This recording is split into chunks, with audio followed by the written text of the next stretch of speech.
De 9 a 11, La Mañana de la Diaria. Conducción, Martín Rodríguez. Producción, Mariana Cianelli. La Mañana de la Diaria.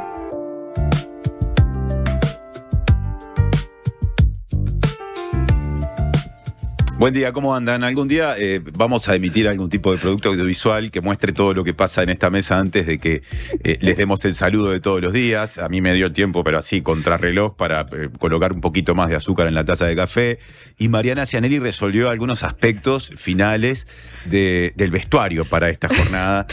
Y ya está ahora del otro lado instalada en esta mesa. ¿Cómo te va, Mari? ¿Todo bien? Muy bien, ya estoy pronta. Sí, pensé que me daba el tiempo de arreglarme la camisa, pero bueno, al final no, pasaron cosas, pero aquí estoy sentada y pronta para arrancar. Aquí estamos, bienvenidos y bienvenidas también todos ustedes. Yo soy de la escuela de arrancar a veces sin hacer el saludo habitual, ¿no? Con el que normalmente empiezan los programas, y cada tanto me viene culpa y digo, bueno, pero más allá de ese comentario inicial, hay que hacer un guiño, hay que conectar con la gente que está del otro lado, escuchando, en la mayoría de los casos, ahora que estamos ya hace tiempo por radio tradicional, pero también en buena parte de esos casos mirando, así que va ese contacto visual, ese saludo en el comienzo de un programa muy especial, porque es una jornada muy especial definitivamente, la del 20 de mayo en este país. Hoy se convoca una vez más a la Marcha del Silencio, habrá marchas del silencio, movilizaciones, convocatorias, instancias de recuerdo en distintos lugares del país. Obviamente miles de personas una vez más van a caminar por buena parte del trayecto de la avenida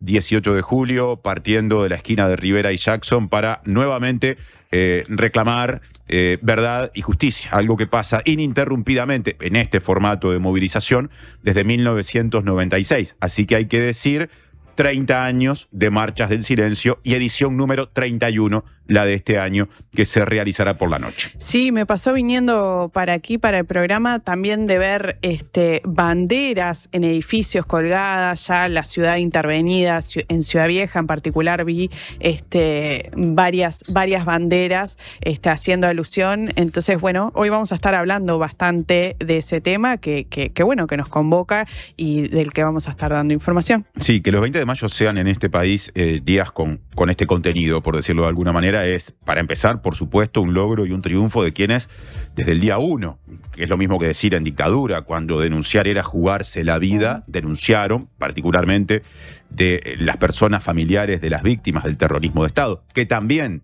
han sido víctimas y que lo son, aunque el extremo mayor de eso es el caso de quienes permanecen desaparecidos y desaparecidas hasta el día de hoy. Y más acá en el tiempo, con todo lo que ocurrió o no ocurrió, lamentablemente, en capaz que los primeros 15 años de democracia, o por lo menos los primeros 10 años, ¿no? A partir de la segunda mitad de los 90, también que se haya llegado a esta instancia tan convocante, movilizadora, es un triunfo de quienes en ese 1996 dijeron, hay que hacer alguna demostración pública que vuelva a darle voz y fuerza a un reclamo que nunca se extinguió, pero que había quedado golpeado y relegado a partir de la derrota de la opción del voto verde en el referéndum de 1989. Y entonces ahí entramos en esta etapa que yo creo que le ha devuelto al reclamo vigor, o que le ha dado todavía mayor fuerza, claro, peleando contra cosas que son irreversibles, como el paso del tiempo, que va a ser un componente que va a estar presente, por ejemplo, en la primera entrevista que tendremos hoy, y que está siempre, ¿no? Cuanto más tiempo pasa, por multitudinarias que sean las convocatorias, más oportunidades de llegar a la verdad, y a través de la verdad la justicia se pierden.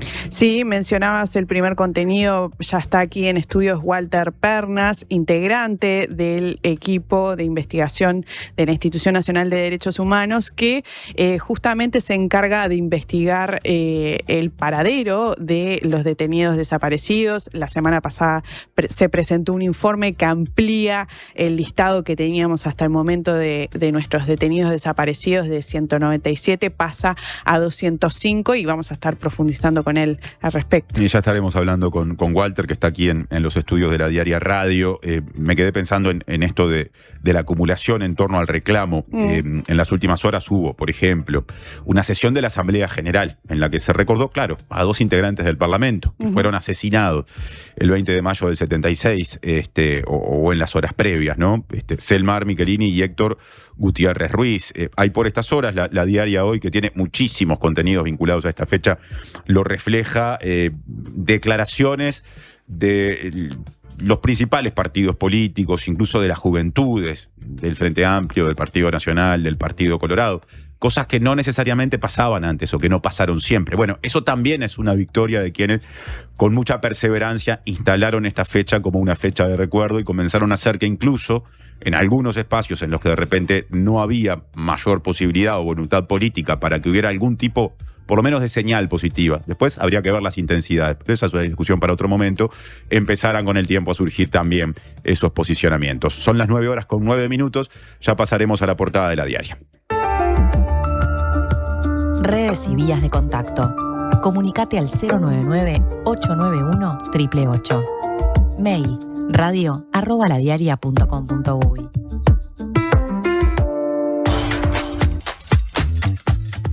Y es una portada típicamente de 20 de mayo. Dice el titular: la marcha del silencio vuelve a reclamar por todas las víctimas del terrorismo de Estado. Acota la bajada, 50 años de los crímenes que se recuerdan cada 20 de mayo. La historia de Rosario Barredo vive en su hija Gabriela. La búsqueda de las y los desaparecidos continúa y 12 represores siguen prófugos todavía. Lo que hace Mari La Diaria en esta etapa es sintetizar distintos contenidos, algunos de los cuales te han tenido trabajando en la redacción y vamos a compartir parte durante este programa. Y ya que estoy, acoto que la foto que se ve en la portada de la diaria, muy llamativa, donde aparece un 205 iluminado por velas en la noche montevideana, pertenece a la previa de la marcha, otra innovación de los últimos años, que se realizó en la Plaza Mártires de Chicago, 1 de mayo, y es una foto de Laura Sosa, de la diaria. Sí, con respecto al día de hoy, a la convocatoria, la consigna va a ser 30 años marchando contra la impunidad ayer y hoy. Exigimos respuestas. ¿Dónde están? Bueno, la Asociación de Madres y Familiares convoca a una nueva marcha que va a arrancar a las 19 horas desde Rivera y Jackson y va a ir hasta la Plaza Libertad. En las últimas horas, ayer hubo una nueva conferencia de prensa de madres y familiares, suele ocurrir antes de cada marcha. Habló Alba González, que tiene 92 años, integra Madres y Familiares, no ha encontrado aún a su hijo Rafael Lezama, y dijo que la orden a las Fuerzas Armadas de parte del presidente Yamandu Orsi para que brinden información no puede tener más dilaciones. Agregó además que el Estado uruguayo debe también responder ante la situación de los militares prófugos que continúan impunemente cobrando sus jubilaciones mientras eluden la justicia. Acoto que el hijo de Alba González, Rafael Lezama, que permanece desaparecido, entre otras cosas era militante del Partido por la Victoria del Pueblo. La integrante de Familiares afirmó que es el pueblo quien recuerda y sostiene los 205 nombres e historias de quienes soñaron y lucharon por forjar un mundo mejor, y llamó a no olvidar jamás que por eso pagaron el precio más alto en las manos oscuras del fascismo. Decías también hoy, y hablábamos de que no hay solamente una marcha, sino que hay varias marchas en Montevideo y en el interior, pero también en el exterior. Sí, es cierto. Según Madres y Familiares, está previsto que haya movilizaciones en Argentina, en Chile, en Inglaterra, en España, en Francia y en Suecia. Más temas vinculados o más contenidos de la diaria en esta jornada, día miércoles, vinculados a esto de lo que venimos hablando. En 2026 las excavaciones van a avanzar, o sea, este año van a avanzar en predios privados de Montevideo, en las cercanías de la Gruta de Lourdes, que fueron señalados por testigos como zonas de enterramientos. La diaria habló con la antropóloga Alicia Luciardo, coordinadora del Grupo de Investigación de Antropología Forense, el GIAF, y dijo que después del hallazgo de Luis Eduardo Arigón, recordemos que su identidad se confirmó en 2024, las excavaciones continuaron en el Batallón 14 de Toledo, Canelones, en las inmediaciones de la fosa en la que ocurrió ese hallazgo, y han logrado cubrir toda esa zona de enterramientos, a excepción de 2 islotes sobre el arroyo Meireles, que también van a ser excavados. Lo mismo ocurrió en el Batallón 13, esto en Montevideo, ¿no? Dejamos el 14 Toledo, pasamos al 13 Montevideo, donde fue explorado todo el sector en el que se encontraron los restos de Fernando Miranda y Eduardo Bleyer en su momento, por lo que las excavaciones pasaron al otro lado del arroyo Miguelete, que es en este caso el lindero a ese predio militar, y van a centrarse en predios privados cercanos a la Gruta de Lourdes. Luciardo explicó que las excavaciones en esa zona responden a testimonios sobre enterramientos del otro lado del arroyo y estudios del paisaje que captaron movimientos de personas y vehículos también en esa zona, además de que varios vecinos y vecinas han comentado que han visto a militares presentes en esos predios. Además de esa zona, este año habrá otros 2 grupos trabajando en un sector del Batallón 14. Por supuesto que estamos esperando sus mensajes. Es un día que seguramente sea muy movilizante para para buena parte de quienes están del otro lado, y en un ratito estaremos compartiendo los primeros mensajes de la mañana. Un contenido más de la diaria. Este día miércoles, la Asamblea General rindió homenaje a los ex legisladores Elmar Michelini y Héctor Gutiérrez Ruiz a 50 años de sus asesinatos. Durante la sesión a la que asistió el expresidente Julio María Sanguinetti y varias autoridades del gobierno, el senador suplente Frente Amplista, Rafael Michelini, hijo de Elmar, compartió algunos detalles de la vida de su familia durante la dictadura y dijo que todos los que eran perseguidos llegaban a su padre. También dijo Rafael Michelini que el asesinato precisamente de su padre y el de Gutiérrez Ruiz, así como la muerte de Cecilia Fontana de Heber, quien fue envenenada por las fuerzas represivas, constituyeron de alguna forma el principio del fin de la dictadura. También en esto que comentábamos al principio habló el senador nacionalista Javier García, que calificó el asesinato de los legisladores como un hecho miserable y aberrante, y dijo que los eventos ocurridos durante la dictadura tienen origen en un odio que había logrado imponerse en nuestro país, del que también responsabilizó a la guerrilla. Sí, dio ese paso, digamos, García, que no fue, digamos, la nota predominante en los discursos de ayer, pero él colocó ese tema. También habló desde la bancada colorada el senador Pedro Bordaberry, único integrante de esa bancada que intervino en la sesión. Dijo textualmente que todo homicidio, sin excepción, merece la reprobación más absoluta de la sociedad y sus instituciones.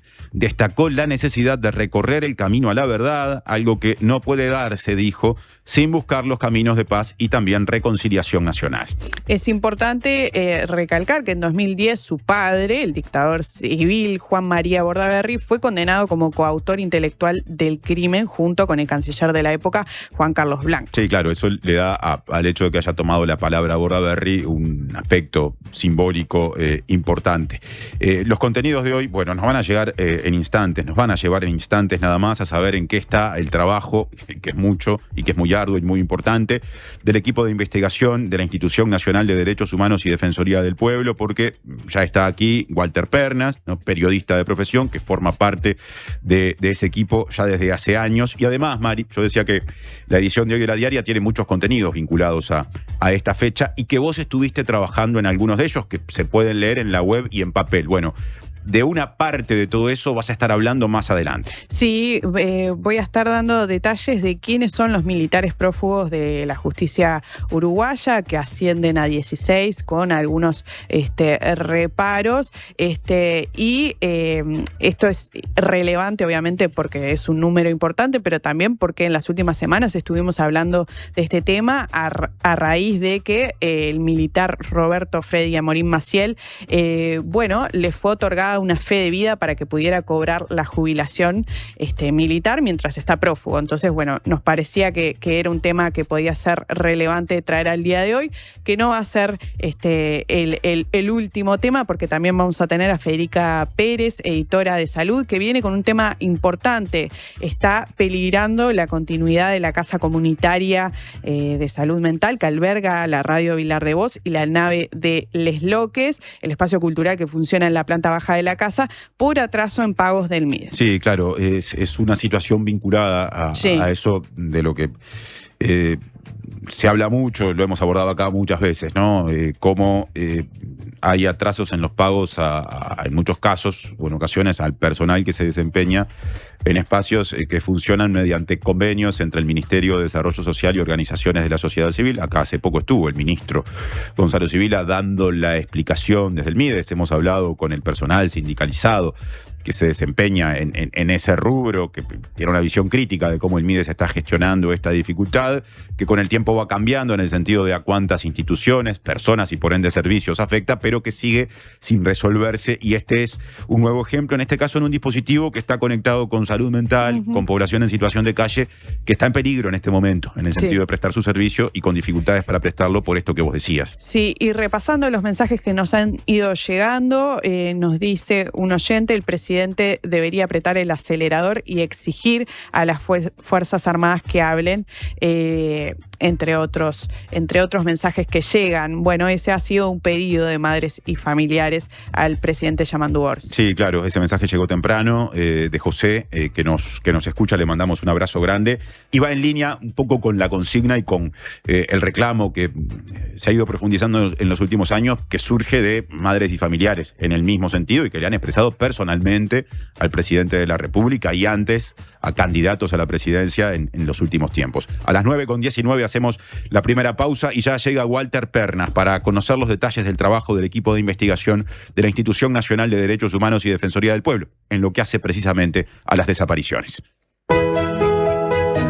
Todos con Gonzalo Moratorio. Gonzalo necesita continuar su tratamiento médico tanto en Uruguay como en el exterior. En Habitat ponemos a disposición el colectivo número 146734 en pesos y dólares. Podés colaborar acercándote a cualquiera de nuestros más de 520 locales en todo el país. La salud visual es un derecho. En Óptica Guzmán te ofrecemos precios populares y productos de calidad. Tenemos descuentos para afiliados a todos los sindicatos. Seguinos en Guzmán Óptica. Visítanos en Colonia 1457 bis, casi Barrio Zamorín, en la parada del ómnibus. Óptica Guzmán. Vení a ver. En Antel, el futuro lo hacemos junto a quienes impulsan el país. Por eso, acompañamos a las empresas con soluciones seguras en nuestro data center. Y también junto a quienes cuidan el planeta. Por eso, trabajamos en la recolección de residuos electrónicos. Porque el futuro se hace juntos. Antel, el futuro lo creamos juntos. Fundación SECOM te invita a ser parte de Tejidos del Corazón. Trae tus agujas y juntos tejeremos para que los niños que más lo necesitan tengan un invierno más abrigado. Te esperamos el domingo 31 de mayo de 10 a 16 horas en Shopping Tres Cruces, Sala de Espera Goes. Organiza Fundación SECOM con el apoyo de Shopping Tres Cruces. Redes y vías de contacto. Comunicate al 099-891-888. Mail radio@ladiaria.com.uy. El Alemán al Auditorio del Sodre. Último disco de Gerardo Dorado, El Alemán. Yo, ¿quién sería? El Alemán, 26 de julio en el Auditorio del Sodre. Entradas en Ticantel. Hola, soy Agustín de Paysandú. Quería pedirles si pueden pasar la canción esa que dice te busqué en mi auto rojo a las 6. Bueno, un saludo a mi vieja y a todos los que están escuchando. Ah, y si alguien vende un Celerio, que me tire un mensajito por favor al 098-723. Cuando compras un Suzuki 0 kilómetro, los futuros compradores vienen incluidos. Lleva el tuyo vos también y asegurate la reventa. Visítanos en suzuki.com.uy o en cualquier concesionario del país. Suzuki te entiende. UTE presenta Pequeños Grandes Consejos de Túnicas en Red. ¿Sabías que para tener agua caliente sin consumir de más, lo mejor es tener un termotanque de 40 litros o más y de clase A? También puedes tener el termostato a 60 grados, que es la temperatura óptima del funcionamiento. Lo probamos en casa y funciona. UTE, avanzamos con energía. Presenta Universidad Católica del Uruguay. Creamos futuros.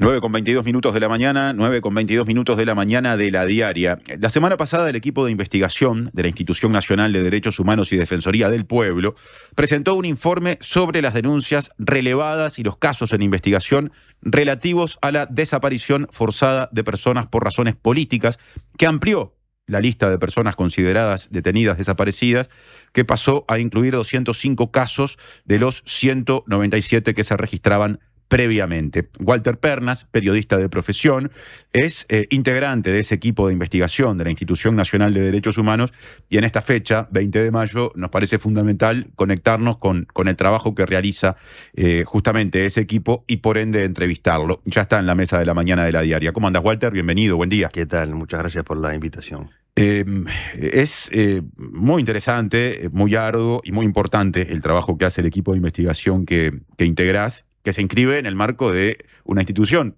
más conocida como la Institución Nacional de Derechos Humanos. Para ir de lo general a lo particular, me interesa brevemente en el comienzo de la nota hacer algunas preguntas que van a permitir entender mejor el trabajo que ustedes desarrollan. ¿Cuáles son las potestades con respecto a estos temas del pasado reciente que tiene, antes de pasar al equipo de investigación, que tiene la Institución Nacional de Derechos Humanos? Sobre este tema, sí, está la ley 19.822, que es la que le encomienda, le da el mandato en realidad, de investigar la situación de los desaparecidos, es decir, encontrar los restos o establecer el paradero, buscar la verdad si se quiere, la mayor porción de verdad que se pueda. Y hay un periodo de tiempo en el cual te marca la ley para poder investigar, que es del 13 de junio del 68 al 28 de febrero del año 85. ¿Por qué 13 de junio del 68? Bueno, las medidas prontas de seguridad arrancan allí. En ese momento se establece como 2 periodos. Un periodo hasta el golpe de Estado del 73 y desde el golpe de Estado del 73 hasta el último día de dictadura. Es por eso, recordad que tenemos, previo a la dictadura, todas las desapariciones del Escuadrón de la Muerte. O sea que es por eso. Por un lado, la Institución Nacional de Derechos Humanos, entonces, con las potestades con respecto a esta temática que vos mencionaste, vino bien aparte esa aclaración de tipo temporal. Y ahora pasando al equipo de investigación que integrás, ¿qué tareas desarrolla en el marco de la institución? Bueno, la ley 19.822 le otorga la potestad y le da el mandato a la institución de investigar. Eso es en el año 19. En el año 20, la decisión de Mariana Mota, que es la presidenta de la institución, en aquel momento era directora, junto a Wilder Taylor, deciden conformar un equipo de investigación. Y los primeros convocados fuimos Fabián Berner y yo, después el equipo se agrandó, pero en el año 20 es que se arma este equipo. Para poder describirlo bien, hay un área de búsqueda dentro de la Institución Nacional de Derechos Humanos conformada por 2 equipos, un equipo de antropólogos y un equipo de investigadores. Trabajan en forma coordinada y ese es el área de búsqueda y el equipo de búsqueda. Las investigaciones previas a las excavaciones las hace el equipo de investigación.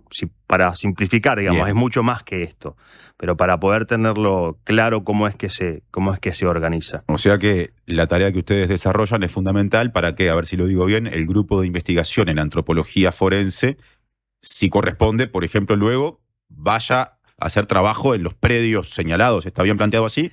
En los hechos, en realidad, los antropólogos que integran el GIAF son antropólogos de la institución. Son como cosas separadas, ¿no? O sea, la institución tiene un equipo de antropólogos y un equipo de investigadores. Por supuesto que los antropólogos además integran el GIAF, pero en este caso son antropólogos de la institución. Y sí, se trabaja en forma coordinada. Las investigaciones que hacemos nosotros muchas veces llevan a lugares para poder explorar si es posible excavar, otras veces no, se va por el establecimiento del paradero de las personas, se va por una porción mayor de la verdad. Es un avance lento, pero bueno, se ha avanzado en estos años que está conformado el equipo de investigación en la medida que pudimos. Y bueno, hubo algunos hallazgos, hubo algunos establecimientos de paradero, y seguimos. Sos periodista de profesión, decía yo cuando te presenté. De hecho, la gente te conoce por tu trayectoria en distintos medios de comunicación. Y el equipo de investigación está conformado por otras personas que también son periodistas. Es de justicia repasar la conformación del equipo. ¿Cuál es? Lourdes Rodríguez, Fabián Berner, como te decía hoy, Mauricio Pérez y yo en Uruguay. Y después, bueno, en Argentina está Fabián Kovacic, que también es periodista. También es periodista. Y después tenemos una abogada en Argentina que es Colin Torre y se está por incorporar una experta en archivos, que todavía no da el nombre porque en realidad todavía no firmamos el contrato, pero sí se va a agrandar el equipo en Argentina. Y bueno, yo tengo una pata en cada lado. Digo, trabajo acá casi todo el tiempo, o sea, pero cada 3-4 semanas viajo a Argentina y bueno, coordino un poco el equipo allá, que felizmente se está agrandando porque, bueno, sabes vos que la mayor porción de desaparecidos uruguayos han sido desaparecidos en Argentina, o por lo menos el último rastro lo tenemos en Argentina. Y estamos hablando de un número significativo. Mirá, te puedo decir 129 casos activos, 129 casos activos hoy de la nueva lista, digamos, si querés llamarle nueva lista, recién los escuché hablar, 129 casos activos y unas 30 denuncias que siguen en análisis, que también son investigaciones activas, solo en Argentina. Claro. La mayor porción en Capital Federal y Provincia de Buenos Aires. Ya que ahí te aproximaste a las cifras, vamos a pasar ahora a estas cifras que manejamos, por lo menos públicamente, desde la semana pasada, porque fue la semana pasada cuando la Institución Nacional de Derechos Humanos presentó el informe titulado Desaparición Forzada, informe sobre denuncias y casos en investigación, que hace un raconto de 326 denuncias que dieron paso a 243 investigaciones. Vamos por partes, ¿no? Y después llegaremos al 205, pero quiero empezar por acá. ¿Cuál es el origen de esas 326 denuncias mencionadas en el informe?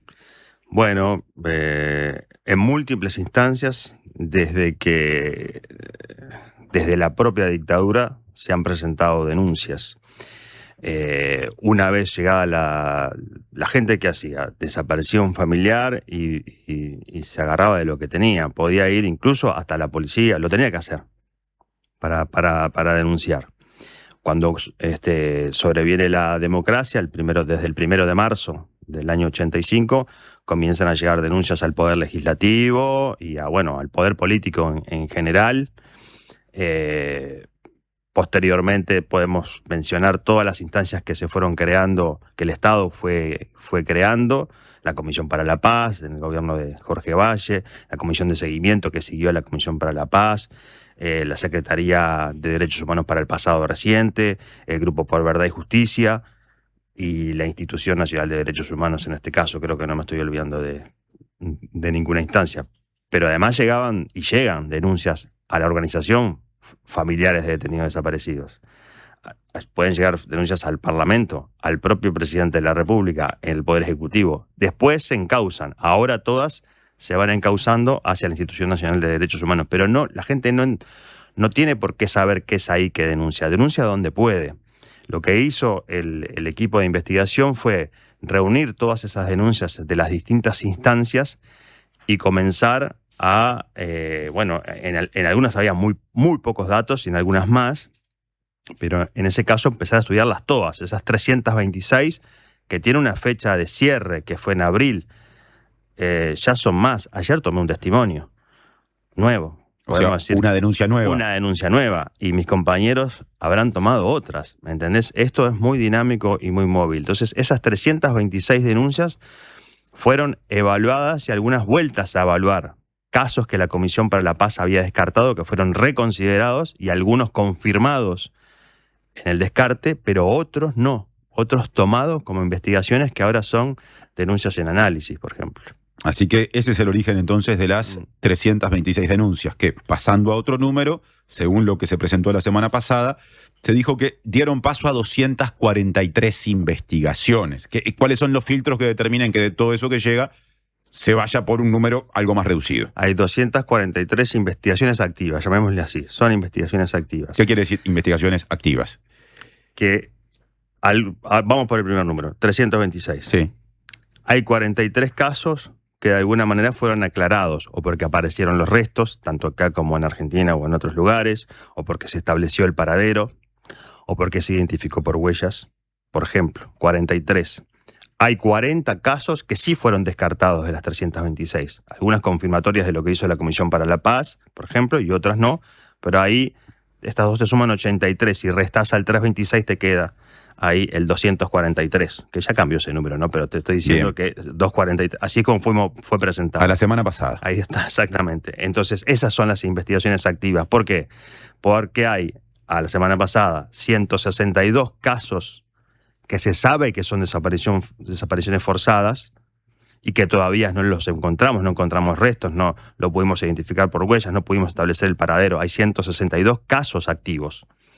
Y después hay 83 denuncias ya a esta altura, me confundo los números porque están sumándose, sí, que son en análisis. En análisis quiere decir que las estamos investigando. Lo que pasa es que todavía no hemos encontrado elementos como para descartarlas o como para fehacientemente confirmar que es un caso de desaparición forzada, y por eso no damos los nombres.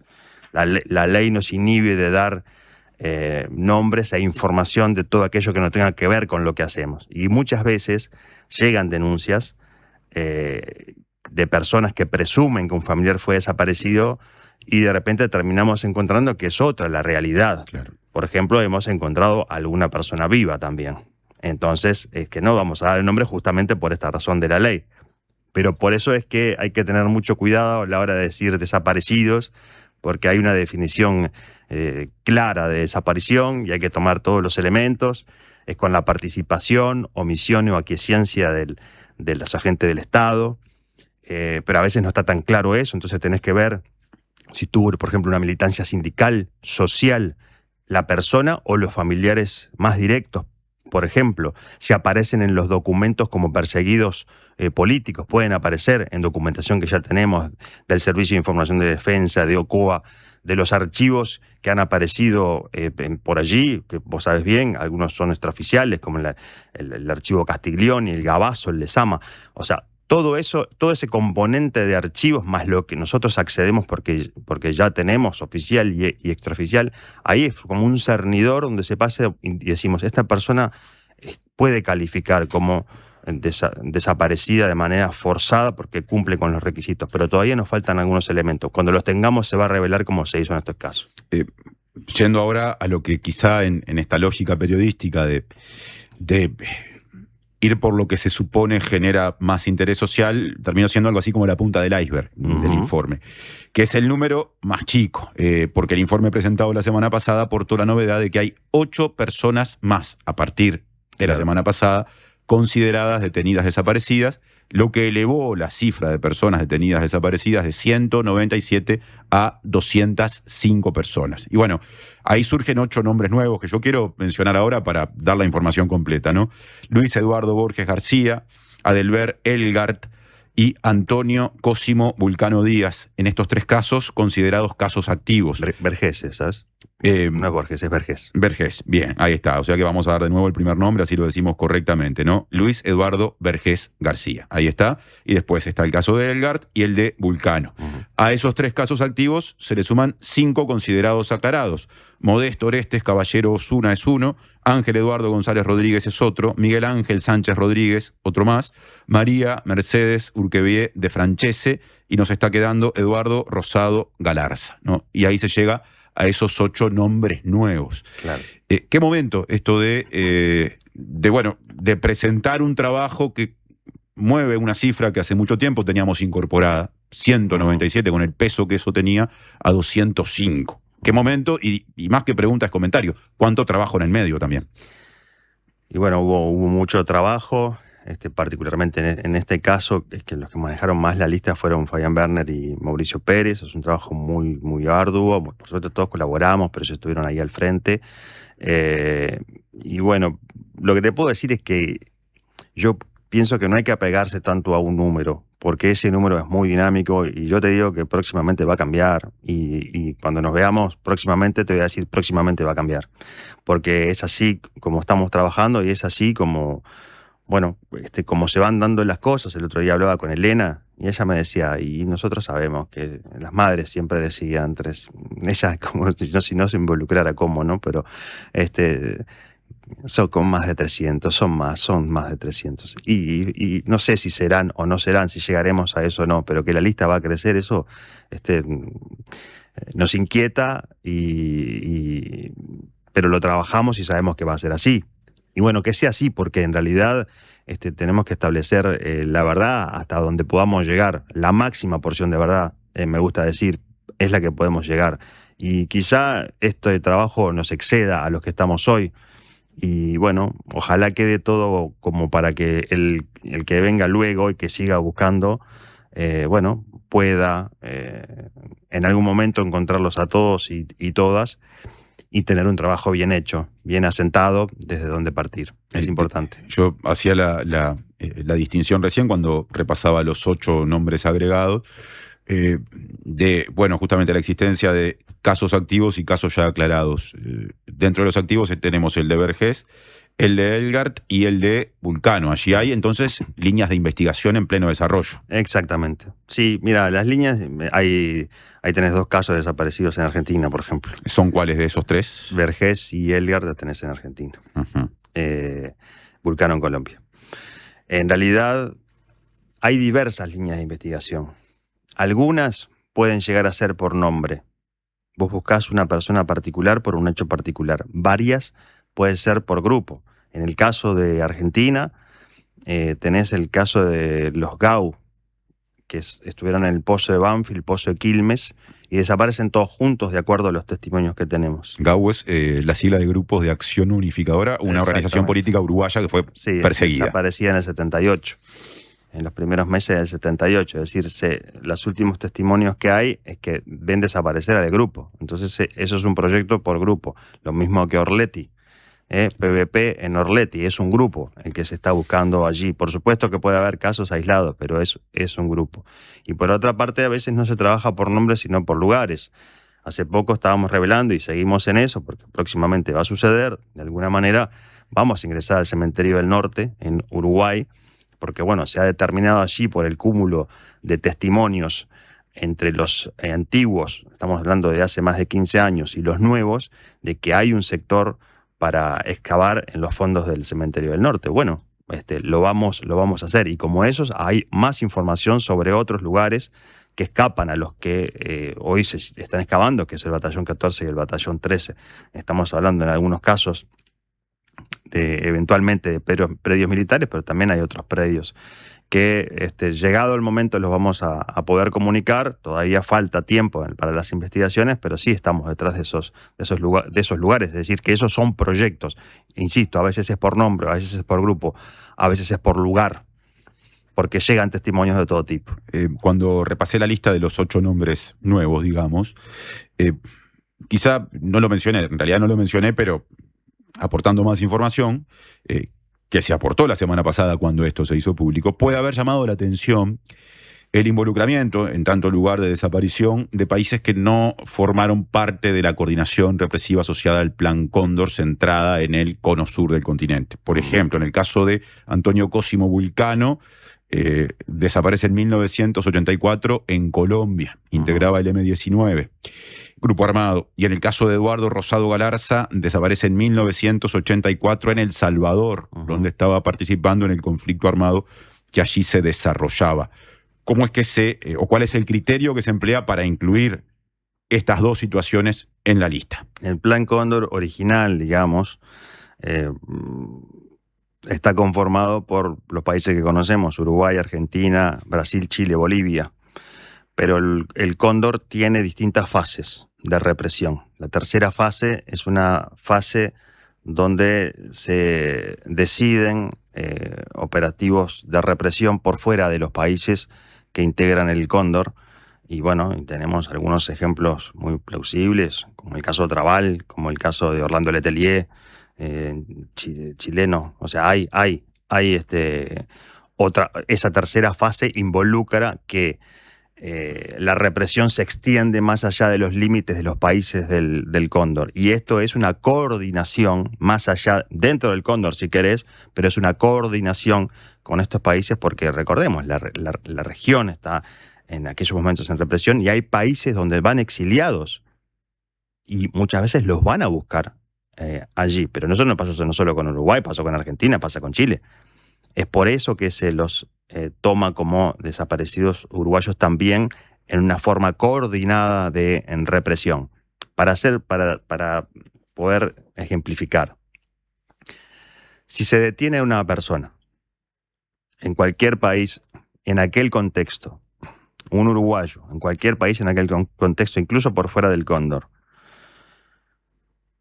se pide información al país de origen. Eso ya es una coordinación. Si en el país de origen dice esta persona integró, ejemplo, el MLN, o está afiliado o estuvo afiliado al Partido Comunista, o sí, lo hemos perseguido aquí durante algunos años, y le pasan la información, y esa persona termina desaparecida, eso es una coordinación. Ahí hubo una colaboración para que esa persona fuera desaparecida.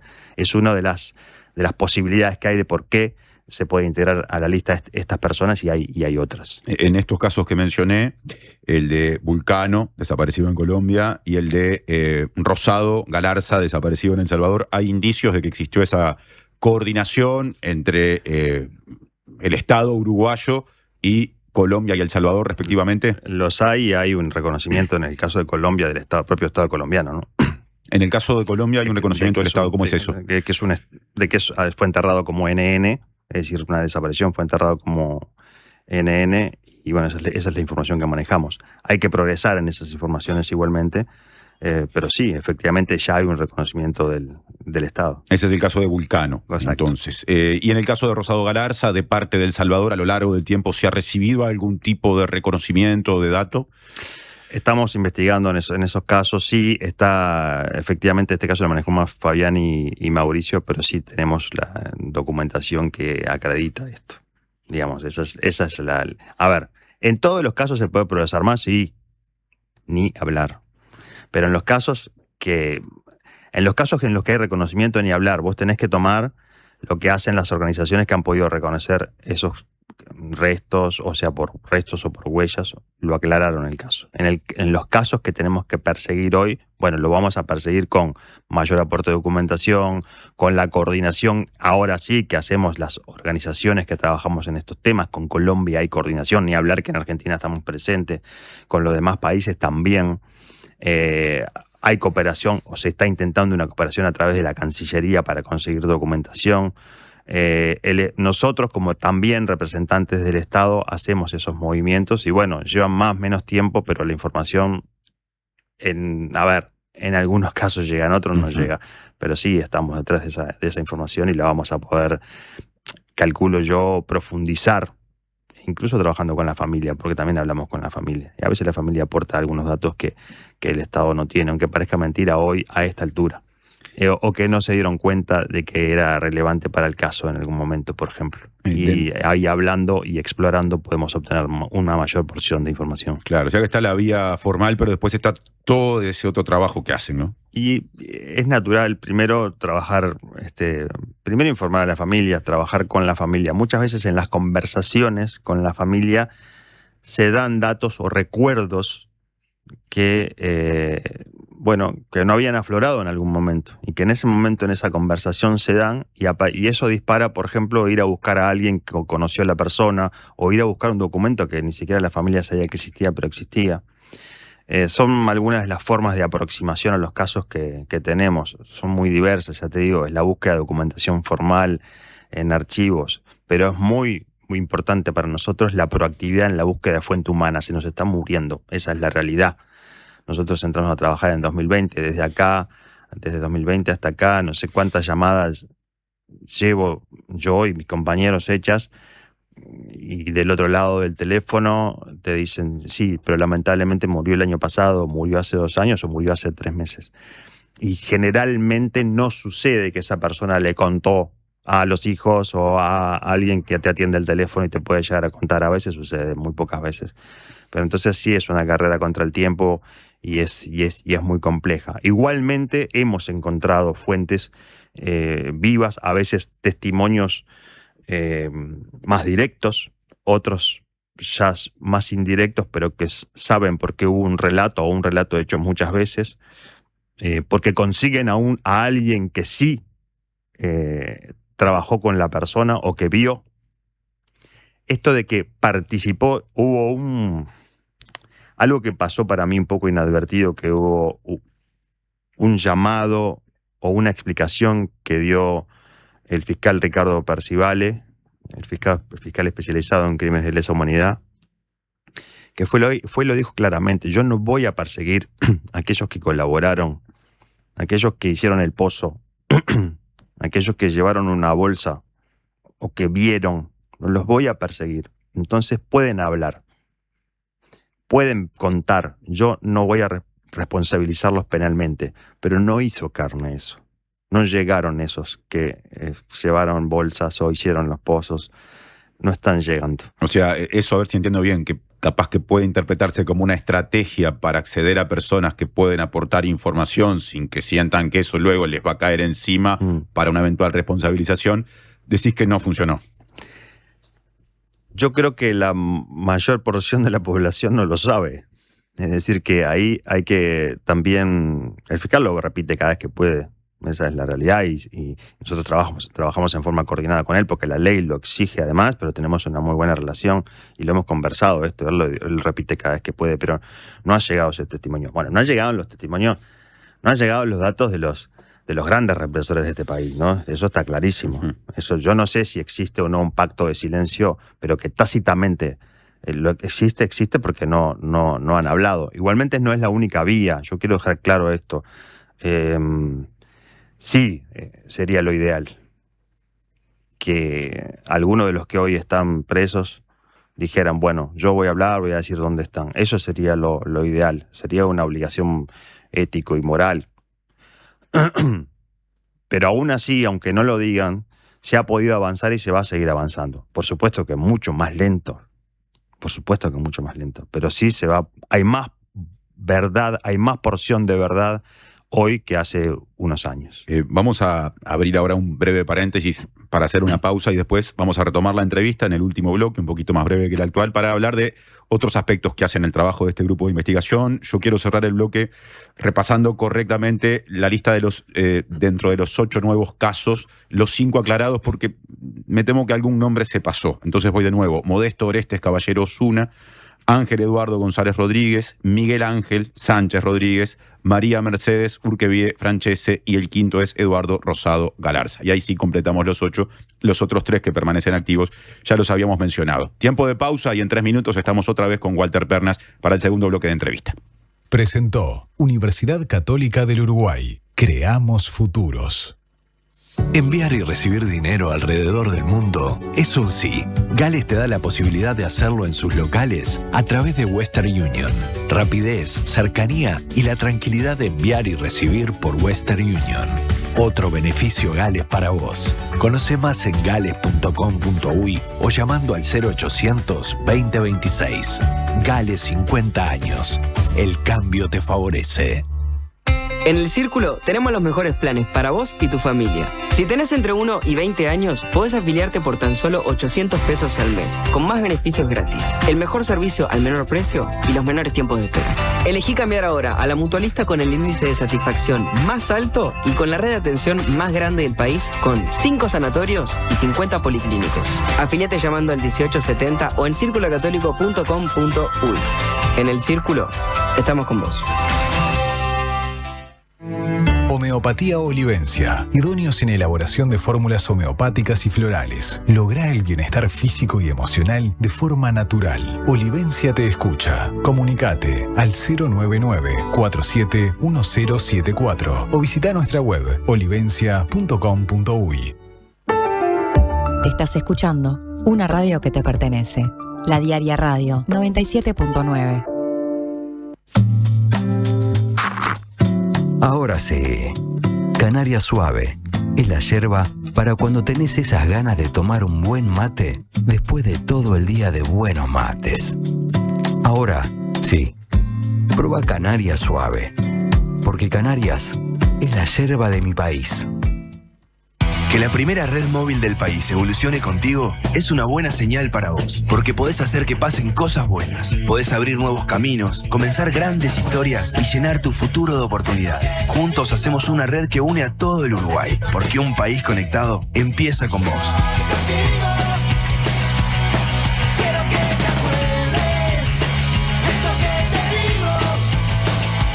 Red y cobertura donde vayas. Tigo, lo bueno pasa contigo. Vuelve la ópera al Teatro Solís. Fidelio, de Ludwig van Beethoven. La Orquesta Filarmónica de Montevideo, bajo la dirección musical de Martín García y el debut de Nicolás Boni en la dirección escénica, junto al Coro Nacional del Sodre, dirigido por Esteban Luis, con las voces de Sabinas Vilac, Eric Herrero, Sabio Sperandio, Licio Bruno, Sofía Mara, Santiago Martínez y Alfonso Mujica. Fidelio, 21, 23 y 25 de mayo. Teatro Solís, 170 aniversario. Entradas en venta en Ticantel y boletería del teatro. Intendencia de Montevideo. Presenta Suzuki, el mejor valor de reventa en el mercado.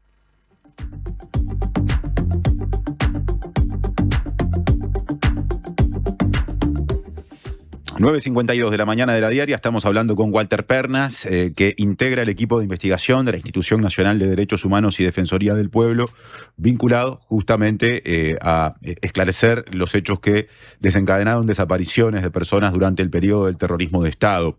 Una de las preguntas que llega desde la audiencia la hace Andrés y dice lo siguiente: ¿Cómo se encara desde la institución esto que, bueno, se ha vuelto bastante común en los últimos tiempos, sobre todo a nivel de redes sociales, desacreditando la existencia de personas desaparecidas, a veces llegando al extremo de plantear teorías como que hay personas que se dicen aquí o se dice aquí están desaparecidas que viven en otros países y sin embargo integran la lista de personas desaparecidas?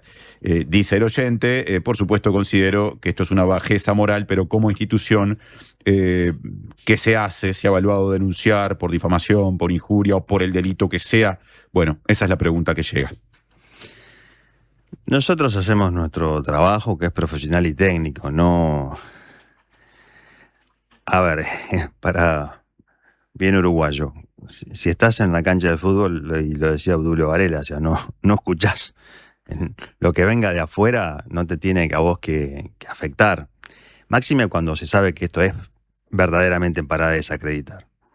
Porque si esas personas saben que alguien que integra la nómina de desaparecidos vive en Europa o donde sea, bueno, que muestren la prueba. Eso sería lo que tendría que suceder. Y no sucede. O sea que en realidad nuestro trabajo sigue y es ya te digo, y es profesional y no estamos ni jugando al grito de los demás.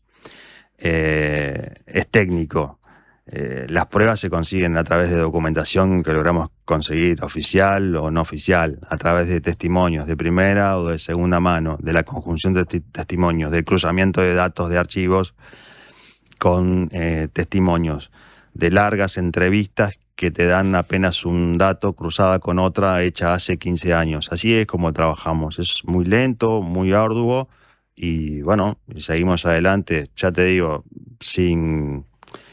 para decirte algo, no nos afecta demasiado, si estamos acostumbrados. Ahora, ese auge, si se quiere, de discursos o que relativizan o que directamente niegan lo que ocurrió, o sea, en algunos casos abiertamente negacionistas, ¿no ha hecho mella en la llegada de información hacia ustedes, en la participación de la sociedad, que es tan importante para que la mayor cantidad de datos que den cuenta de eventuales desapariciones estén efectivamente en la mesa de trabajo del equipo de investigación?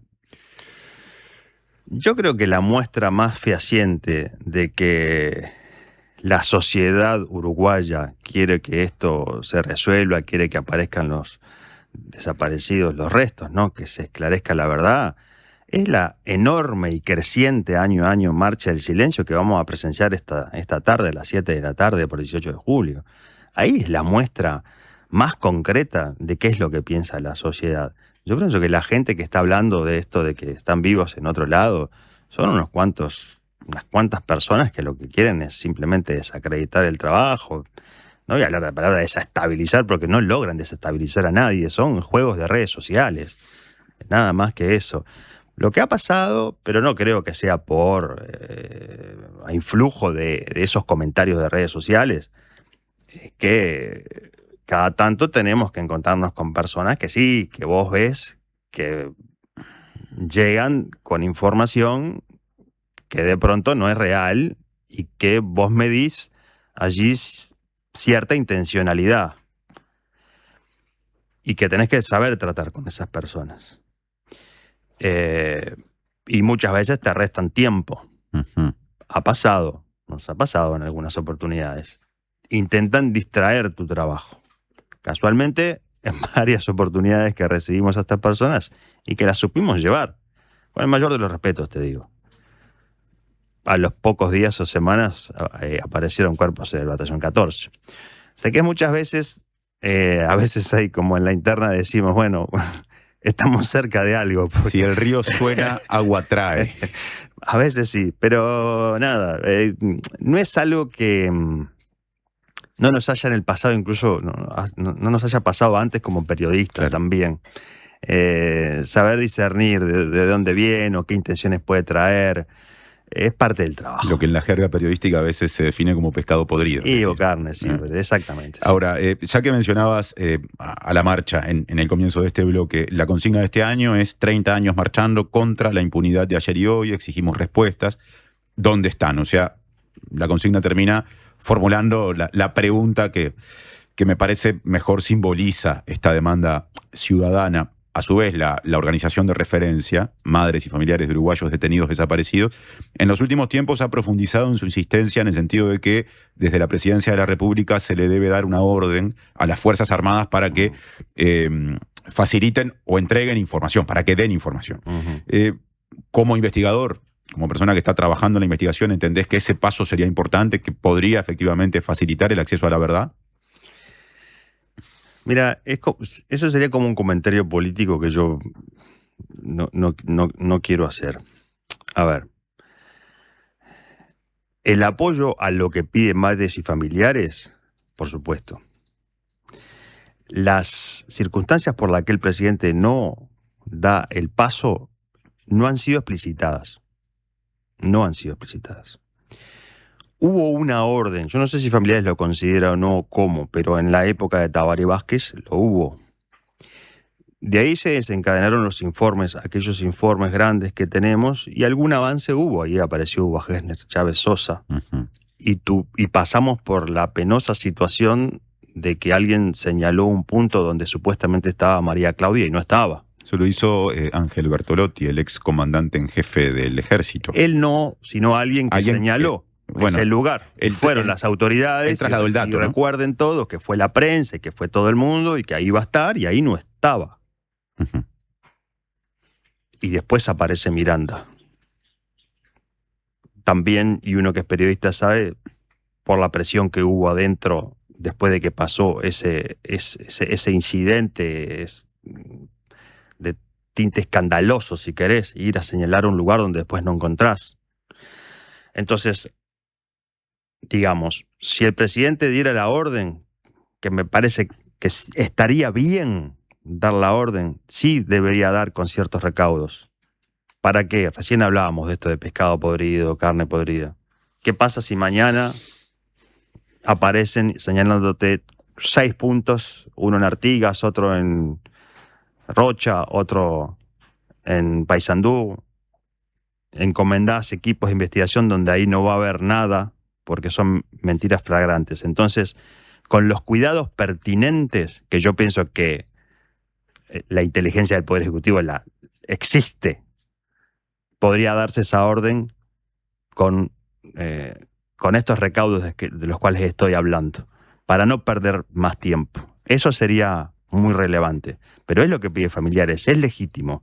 El presidente sabrá por qué no lo está haciendo. Si llegara a hacerlo, y ojalá pueda ser así, ojalá sea para facilitar el trabajo. Para cerrar la entrevista, este aspecto es central porque, bueno, en algún sentido pone en tela de juicio la credibilidad con respecto nada menos que a quienes integran las Fuerzas Armadas, que como institución tienen un vínculo innegable con esos horrores del pasado y que al mismo tiempo son una institución pública, estatal, lo cual da cuenta de un problema institucional, más allá de que los tiempos cambien, de que pueda haber en algunos sectores mayor disposición. Ustedes, desde el equipo de investigación, desde la institución de derechos humanos, trabajan con personas integrantes de las Fuerzas Armadas, acceden a predios, piden documentación. ¿Cómo se resuelve ese vínculo? Bueno, a ver, en muchos casos debo decir que hay personas integrantes de las Fuerzas Armadas hoy, de otra camada. Personas que no participaron de la dictadura, son más jóvenes, no le dan los años, que han colaborado y están colaborando con nosotros. En la búsqueda de documentación muchas veces también. Es la realidad. No son todos. Y a veces la relación es más institucional, es un pedido de documentación. Que ahora, bueno, hemos firmado acuerdos con el Ministerio de Defensa como para poder acceder a esos archivos de una manera un poco más lógica, digamos. Porque la obligación de investigar no es solo de la Institución Nacional de Derechos Humanos, es la obligación del Estado. Y el Estado no es solo la Institución Nacional de Derechos Humanos, es el Ministerio de Defensa, es el Ministerio del Interior, es cada una de las instituciones de este país que integran ese Estado. Es el Poder Legislativo, es el Poder Ejecutivo y es el Poder Judicial. Entonces todos tenemos que poner de nosotros para que esto se esclarezca. Yo saludo estos acuerdos, estos convenios. Ahora, no deberían caer en letra muerta. A eso me refiero. O sea que al momento de ir a buscar, sí, debería efectivamente suceder. y no hacerle trampas a esa letra, a esa ley, a ese convenio. Eso es lo que debería suceder. Estamos en eso. Es promisorio. Podemos ensayar 1 y 1000 formas de hacer esto. No nos vamos a dar por vencidos en la primera de cambio. Hemos recibido, ya sabemos cómo pegarnos contra una pared, eso lo tenemos claro, ya de la época del periodismo, pero más de esta manera, más en este trabajo. Esperemos que se abran puertas, sea con la orden del presidente, sea con los convenios, o sea por el respeto que le tengan que merecer a la Institución Nacional de Derechos Humanos. Y en cuanto a las Fuerzas Armadas, bueno, todos sabemos cuál ha sido la evolución. O sea, no hemos visto ese pedido de... Siempre se habla de esa búsqueda de reconciliación, pero no se hace nada. Si yo me quiero reconciliar con vos, voy a tener que hacer algo para no simplemente decirlo, me quiero reconciliar con la sociedad. Me quiero reconciliar con la sociedad, por eso voy a entregar todo este material. Por eso voy a decir dónde están enterradas estas personas. Eso sería un buen comienzo para una reconciliación. Si no, no se va a dar. Walter, para cerrar la entrevista, es fundamental, incluso para el trabajo que ustedes desarrollan, que la gente identifique la posibilidad que hay o el trabajo que se hace en la Institución de Derechos Humanos, que hace el equipo de investigación, y también las posibilidades que tiene, en tanto ciudadanía, para aportar información. Si alguien piensa que tiene información que puede llegar a ser útil, ¿cómo se hace? ¿Cómo se procede? Mira, para no errar, porque hay muchas vías, lo mejor es que, y ahora que todos tenemos un teléfono inteligente, o una computadora, que ingresen en la página de la Institución Nacional de Derechos Humanos, que la busquen, Institución Nacional de Derechos Humanos, y allí están las vías como para poder comunicarse de diversas maneras. Creo que sería lo mejor, y bueno, se los va a atender cada uno de los casos que ha llegado, sea escrito, sea hablado, sea porque hay que ir a visitar a alguien, se lo ha atendido y han conformado estas denuncias de las cuales hoy hablábamos y sobre las cuales seguimos trabajando.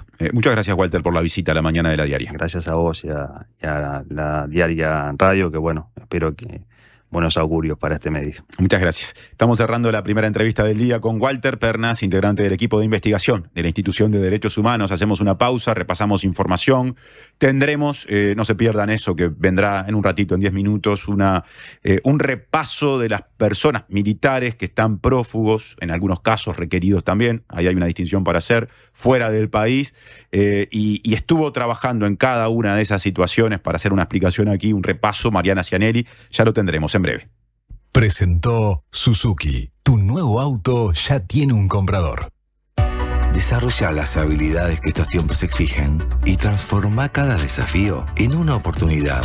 La Escuela de Posgrados de la UCU te ofrece maestrías en Educación, Salud, Políticas Públicas, Ciencia de Datos y Estudios Organizacionales.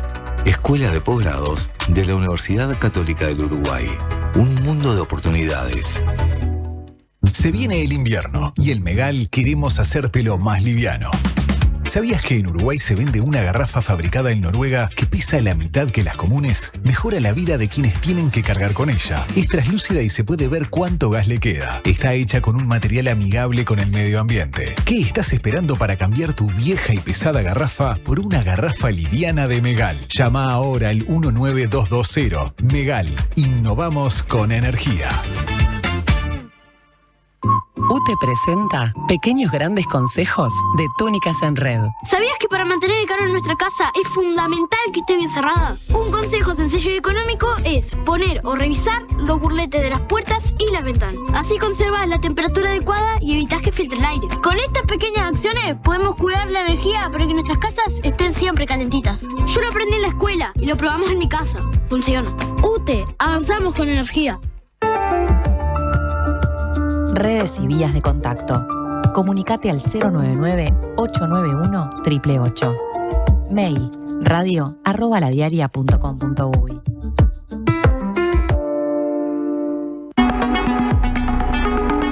En la edición de mayo de Le Monde Diplomatique Uruguay, la juventud latinoamericana subsiste a pesar de la pobreza, el narco y la ultraderecha evangelista. En el mundo, continúa la batalla por la energía detrás de la guerra contra Irán, el cierre del estrecho de Hormuz y la incertidumbre en Venezuela y Rusia asoma una crisis. En la región, la economía golpea a los argentinos más pobres y la precariedad laboral alimenta la inestabilidad de los brasileños. Además, la izquierda británica sobrevive Pakistán y Afganistán en un conflicto cada vez más violento, la ciudad detrás del Made in China y la inteligencia artificial que para el Vaticano ya es casi un problema teológico. Suscríbete en lemonde.uy y recibilo en tu casa. Le Monde Diplomatique, la diaria. En Habitat resolvé todas tus gestiones. En nuestros más de 520 locales de todo el país. Y también desde nuestras aplicaciones.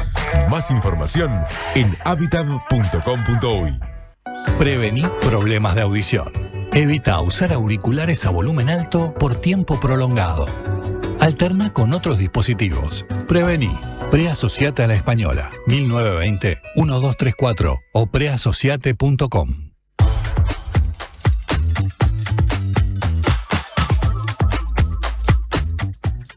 10:09 minutos de la mañana, 10:09 minutos de la mañana de la diaria. Actualización de noticias. El presidente Yamandu Orsi se refirió a las encuestas que miden aprobación y desaprobación de su gestión. El presidente de la República fue consultado ayer sobre las últimas encuestas de opinión pública de Equipos y Factum, que arrojaron una caída en los niveles de aprobación de gobierno. Equipos registró un aumento de la desaprobación de 40 a 48% entre febrero y abril, mientras que Factum registró un incremento del descontento de 41% a 46% entre el primer y el segundo bimestre del año. ¿Y qué dijo Orsi? Bueno, que lee estos números con preocupación, esa fue la expresión que usó, porque la opinión pública es algo a tener en cuenta y que lo está analizando y que cuando tenga un panorama que le explique o le permita a él sacar la conclusión de por qué arrojan estas cifras, estas encuestas, ahí recién podrá hablar más al respecto. En ese sentido, el presidente mostró disposición al cambio, comentó que quien piense que uno tiene que plantarse como arrancó y no cambiar nada es porque empezó equivocado. El Partido Nacional, les contamos pasando a otro tema que también hace a los contenidos de la diaria en esta jornada, hará consultas jurídicas ante hechos que tienen apariencia delictiva en el accionar de la Junta de Transparencia y Ética Pública, la JUTEP. Luego de una reunión entre la agrupación parlamentaria y el directorio del Partido Nacional en una conferencia de prensa en el Parlamento, el presidente del directorio del Partido Nacional, Álvaro Delgado, denunció que el director de la oposición, Luis Calabria, no lo dejan acceder a información por parte de los demás miembros de la JUTEP y en particular, le impiden dejar constancia de sus disconformidades. Esto ya había tomado estado público en las discusiones previas o cuando se conocieron dictámenes de la JUTEP con respecto a algunos temas de notoriedad. Álvaro Delgado, continuando con la postura del Partido Nacional, dijo que esa conducta no tiene precedentes y constituye un cambio de criterio y de protocolo con una intencionalidad política por parte de la representación oficialista en la JUTEP. Acá hay una referencia a la presidenta, que es Ana Ferraris, y a Alfredo Asti, que son quienes integran la JUTEP representando o siendo del Frente Amplio. También habló el diputado del Partido Nacional, Pablo Abdala, que sostuvo que la utilización política del organismo se ha agravado y que harán consultas jurídicas porque entienden que muchos de estos episodios ya trascienden lo meramente administrativo y político y hay hechos que tienen apariencia delictiva en relación a delitos contra la administración pública. La Organización Nacional de Asociaciones de Jubilados y Pensionistas del Uruguay, la ONAJPU, se reunió con el ministro de Economía y Finanzas, Gabriel Odone, y reclamó este colectivo que en julio haya un aumento superior al 1%. La reunión duró alrededor de 1 hora y media y repasemos lo conversado sobre este 1%. En julio de 2025 el gobierno anunció un incremento total del 3% que se aplicaría en dos partes. Un 2% de manera inmediata y el restante 1% en julio de este año. En la reunión, la ONAJPU planteó que si bien el ajuste fue establecido de acuerdo al índice de precios al consumo, los artículos de primera necesidad, como los alimentos, están actualmente a precios superiores a esa inflación. Habló la secretaria general de la ONASPU, Estela Ovelar, en una rueda de prensa en la que dijo que quienes integran el equipo económico mostraron receptividad al planteo y quedaron en contestar dentro de unos días. Así que en un contexto de muchas demandas, cuando se viene un proyecto de ley de rendición de cuentas, por ejemplo, acá se suma una demanda más, en este caso desde el principal colectivo de personas jubiladas y pensionistas. En este momento son las 10:13. De 9 a 11, la mañana de la diaria.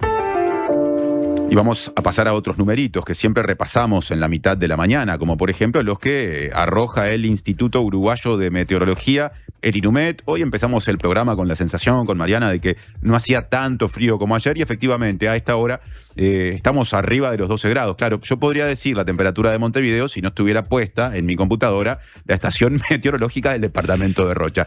El duende sigue haciendo las cosas y recién ahora, después de estirar, ¿no? Sacar todo lo que tengo de oficio, puedo llegar a ver la estación meteorológica del Prado, que dice lo siguiente. Dice que estamos a 13 grados. 13 grados. No estamos tan lejos de Rocha, en Montevideo. La máxima prevista para el área metropolitana, según lo que estoy viendo en la estación del Prado, es de 13 grados, así que llegamos a la máxima. ¿Ya tocamos el techo? Sí, ya tocamos el techo. A las 10:14 de la mañana, lo que ven es lo que hay, les tenemos que decir en materia de temperatura. En adelante, más abrigo, más camisetas, más camperas, porque esto no va a crecer.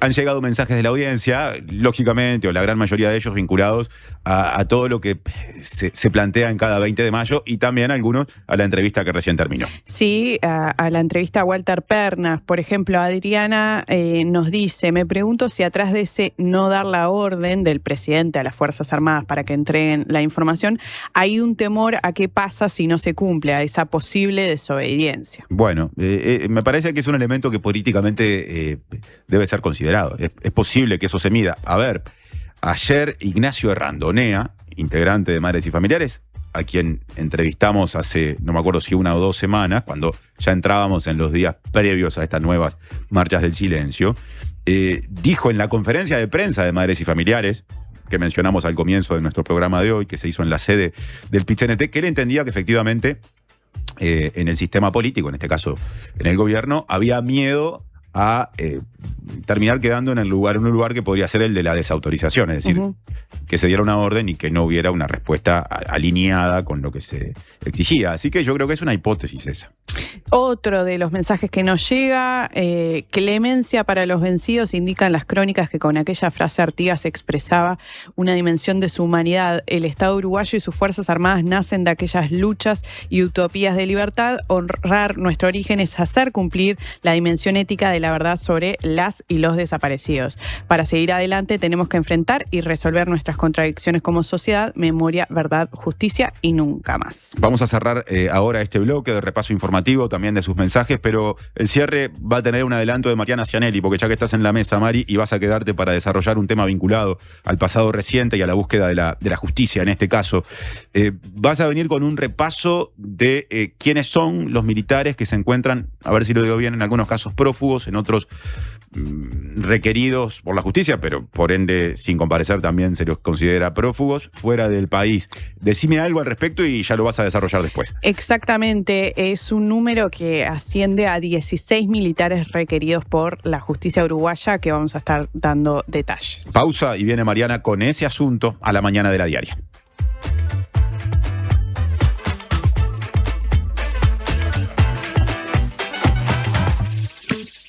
¿Qué es mejor? ¿La hamburguesa o el choripán? ¿La Rambla o el parque?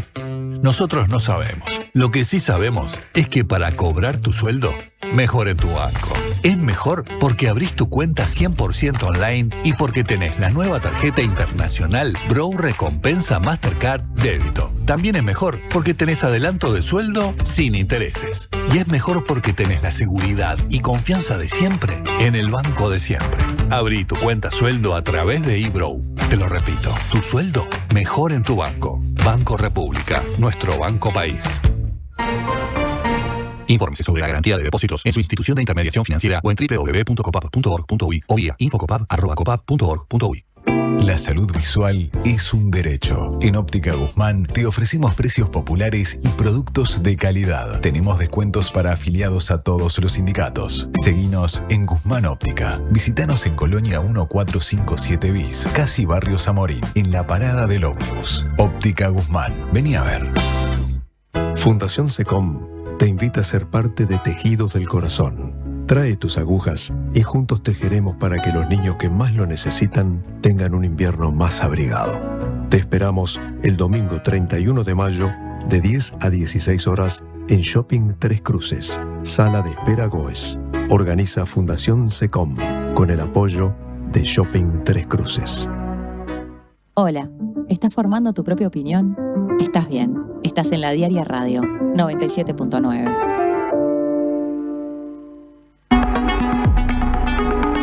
En la edición de mayo de Le Monde Diplomatique Uruguay, la juventud latinoamericana subsiste a pesar de la pobreza, el narco y la ultraderecha evangelista. En el mundo continúa la batalla por la energía detrás de la guerra contra Irán, el cierre del estrecho de Hormuz y la incertidumbre en Venezuela y Rusia asoma una crisis. En la región, la economía golpea a los argentinos más pobres y la precariedad laboral alimenta la inestabilidad de los brasileños. Además, la izquierda británica sobrevive. Pakistán y Afganistán en un conflicto cada vez más violento, la ciudad detrás del Made in China y la inteligencia artificial que para el Vaticano ya es casi un problema teológico. Suscríbete en lemonde.uy y recibilo en tu casa. Le Monde Diplomatique, La Diaria. Imaginá llegar al aeropuerto de Carrasco y dejar tu auto a solo unos pasos del check-in. Descubrí el nuevo Indoor Parking, un estacionamiento techado con acceso directo a la terminal. Seguridad, comodidad y la mejor ubicación para que viajes sin preocupaciones. Aprovecha nuestras promos de larga estadía y asegura tu lugar a tan solo un clic. Reserva ahora en aeroshop.com.uy. Indoor Parking Aeropuerto de Carrasco. Estaciona, volá y disfruta.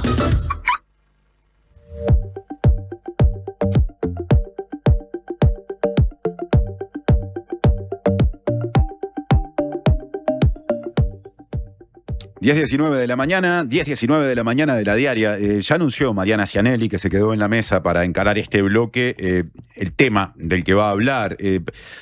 Me parece que un par de semanas se empezó a mencionar más la situación o adquirió nueva fuerza en términos de noticia y de discusión política, la situación que se da en torno a militares que están fuera del país, en algunas ocasiones formalmente requeridos por la justicia. Esto de que el asunto haya recobrado fuerza está vinculado al caso de Roberto Freddy Amorín Maciel, ¿no? Que es investigado por una causa asociada a una desaparición. Ya nos contará más Mariana.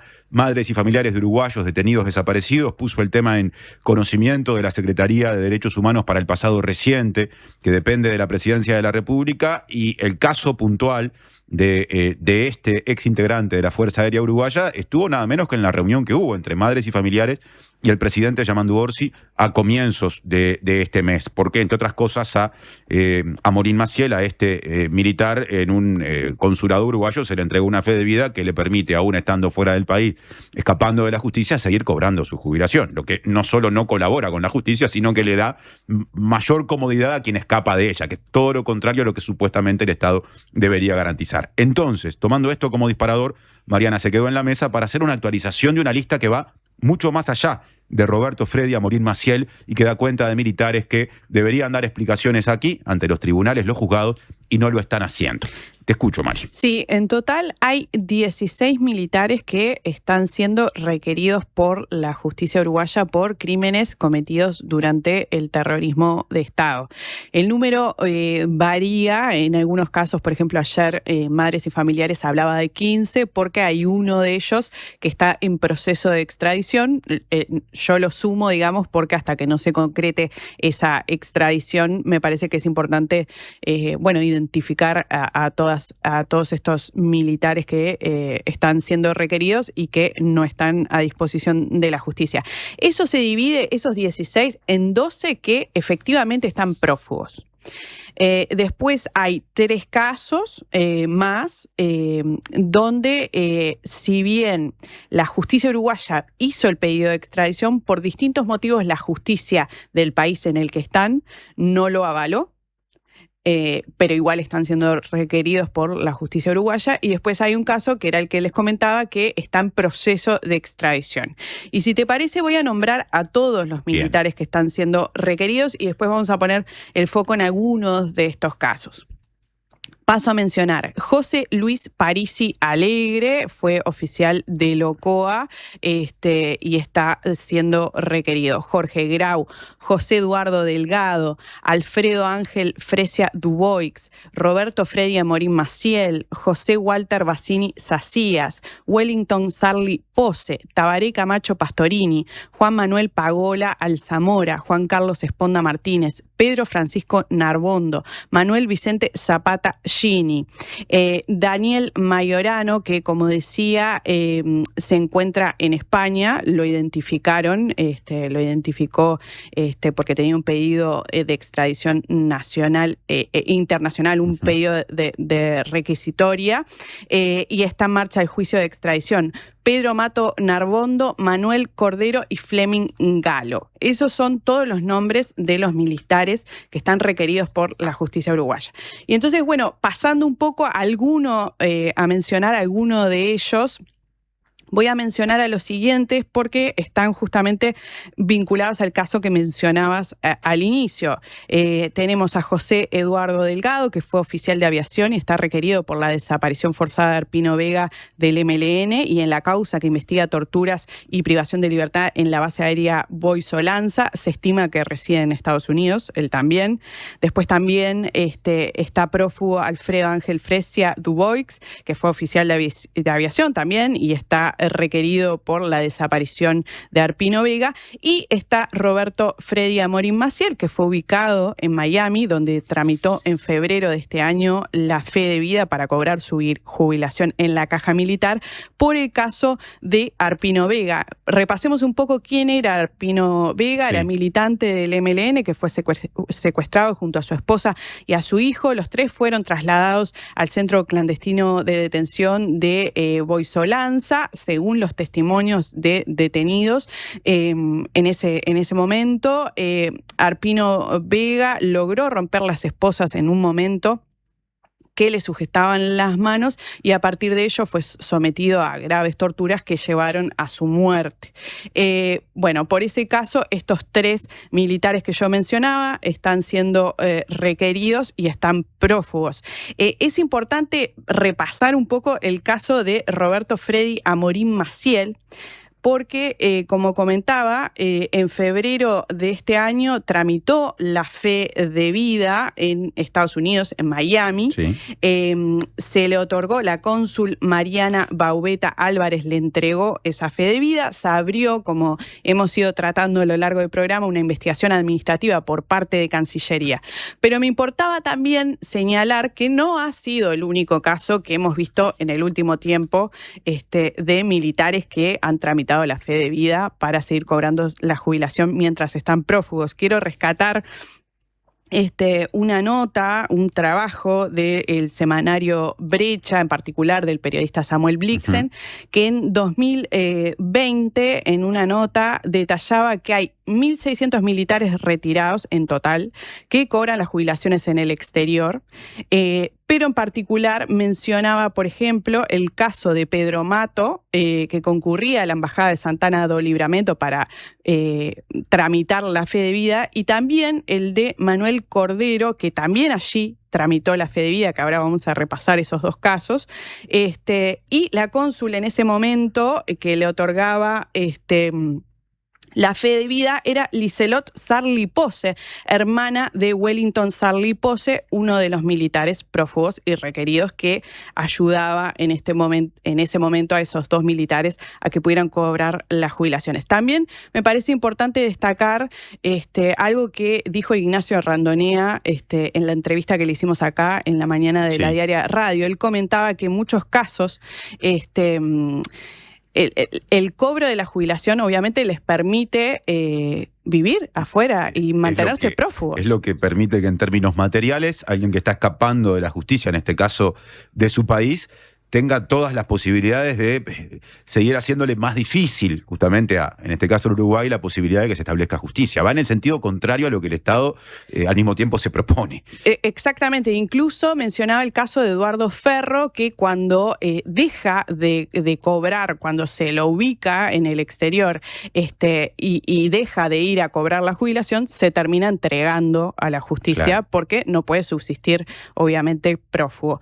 Pero pasando a los otros, a esos casos que yo mencionaba, que bueno, que no están prófugos de alguna manera, están requeridos por la justicia porque por distintos motivos en la justicia del país en el que están se negó la extradición a Uruguay. Entonces, son 3 casos esos. Son 3 casos. Quiero mencionar el de Pedro Mato Narbondo, que es investigado en la causa del Plan Cóndor, que integra los asesinatos de William Whitelaw, de Héctor Gutiérrez Ruiz, de Rosario Barredo y de Selmar Michelini, así como la desaparición de Manuel Liberov. Lo estamos viendo en este momento, le cuento a la gente que nos escucha, porque capaz que les interesa luego ir a la versión en video. Está proyectándose en este momento en la transmisión de streaming la foto de Mato Narbondo. Sí, él vive actualmente en Santana do Livramento. Al ser ciudadano brasileño, ahí lo estamos viendo en una foto que fue publicada por varios medios, está en una playa de Brasil. La justicia de ese país negó la extradición a Uruguay, pero también en su caso se encuentra prófugo de la justicia italiana, a cuyo pedido recientemente la justicia brasileña lo citó a declarar en Brasil. Entonces puede ser que por la vía de Italia se destrabe la extradición de este militar prófugo. Pero también hay otro caso sonado, que es el de Manuel Cordero, que actualmente cumple condena por crímenes de lesa humanidad en Argentina. La justicia uruguaya lo requiere por el asesinato de Iván Morales, por la causa también por la causa que investiga torturas, privación de libertad y delitos contra 28 presas políticas, y por la causa del Plan Cóndor. En el caso de Cordero, recordemos, él luego de fugarse de Uruguay en 2005 fue detenido en Brasil, en el mismo lugar, en 2007 y extraditado a Argentina en enero de 2010. En su caso, yo hice una nota el año pasado de Cordero, en diciembre de 2025, en esto que me parece importante repasar. Cordero, por ejemplo, en diciembre del año pasado pidió, por un mecanismo que tiene Argentina, ser expulsado del país. Entonces eso iba a generar en un momento que se extinguiera la pena. Cuando te expulsan de país, se acuerda por una ley que existe en Argentina que se extinga la pena. Entonces hubo un momento de varios días hasta que la justicia argentina rechazó el pedido de Cordero, que no se sabía qué iba a pasar con él y que podía llegar a quedar nuevamente posible de estar prófugo de nuevo, porque en el proceso uruguayo, si bien Ricardo Percivale hizo el pedido para que sea extraditado, la justicia uruguaya tuvo un impedimento, que es que tiene que pedir la autorización a Brasil. Brasil tiene que dar la autorización porque fue el primero que lo encontró. Entonces hubo un momento legal de 3 días que no se sabía qué iba a pasar con Cordero y que podía quedar libre en Argentina. Y después el otro caso que está requerido es Fleming Galo, que está requerido en las causas que investigan torturas en el FUSNA. Galo, recordemos, era un ex militante comunista que fue colaborador durante la dictadura contra militares del Partido Comunista y de la Unión de la Juventud Comunista. En su caso fue ubicado en España y su extradición fue rechazada por la justicia española por una de las 3 causas por las cuales está siendo requerido. Entonces puede pasar que más adelante se logre que sea extraditado. Ahí hablamos de un civil, entonces, que Exacto. colaboró con la represión, en este caso habiendo tenido un vínculo previo con una de las organizaciones que fue perseguida. Exacto. Y después también quería mencionar, solo para dejar de alguna manera constancia, sí. Igual pueden leer la nota de la diaria, allí está toda la información, en algunos casos donde se sabe dónde se estima dónde están viviendo, porque en algunos casos hay información donde están ubicados. Por ejemplo, en el caso de Jorge Grau, que fue oficial de la COA que actuó en La Tablada, es requerido por torturas en este centro de detención y por las desapariciones de Miguel Mato, Omar Paita y Félix Ortiz, militantes comunistas, y en su caso se estima que vive en Paraguay. En el caso que yo mencionaba al inicio, vinculado al caso, a la desaparición de Arpino Vega, de José Eduardo Delgado, se estima que reside en Estados Unidos, eso lo había comentado. Después, otro militar, José Walter Bassani Sacías, está requerido por la causa que investiga el secuestro y torturas en Brasil contra Universindo Rodríguez, Lilian Celiberti y sus hijos Francesca y Camilo. Él, en su caso, se estima que vive en Austria. Bueno, la verdad es que hay muchísima información y me parece que un campo de actuación. Para empezar, y en este caso, antes hablamos de lo que tiene que ver con las búsquedas, lo que hace la Institución de Derechos Humanos. En este caso, para la Fiscalía Especializada en Crímenes de Lesa Humanidad, que se encarga de la persecución penal de actuación. De hecho, me consta que el fiscal especializado, Ricardo Percivale, trabaja en torno a esta situación de quienes se mantienen prófugos fuera del país, en algunos casos con más datos, como los que mencionabas vos, o con datos bastante firmes con respecto a cuál puede ser su paradero. Quiero hacer un comentario con respecto a la situación de Arpino Vega. Integraba el Partido Comunista del Uruguay. Perdón. Y fue, permanece desaparecido desde 1974, y viene a cuento de lo mencionado antes, porque ya que mencioné a Percivale, al fiscal especializado, justamente la investigación con respecto a lo que pasó con Arpino Vega, al delito que se cometió, al crimen que se cometió, que hace que permanezca como desaparecido hasta hoy, es una de las que está en este momento asociada a investigaciones en curso, que está realizando esa fiscalía especializada. Así que si las cosas van bien, de repente en un tiempo puede haber capaz que pedidos de procesamiento. De momento está en etapa de investigación, que es un paso antes de llegar a ese eventual pedido de procesamiento con respecto a quienes pueden haber sido responsables de esto. Sí, y hay un dato nomás para aportar, haciendo repaso. Él ya lo hizo en nuestro programa, pero teniendo en cuenta el 20 de mayo, bueno, ha habido un gran avance desde la creación de la Fiscalía Especializada en Crímenes de Lesa Humanidad. En el caso de procesamientos y condenas, después de su creación, hubo 86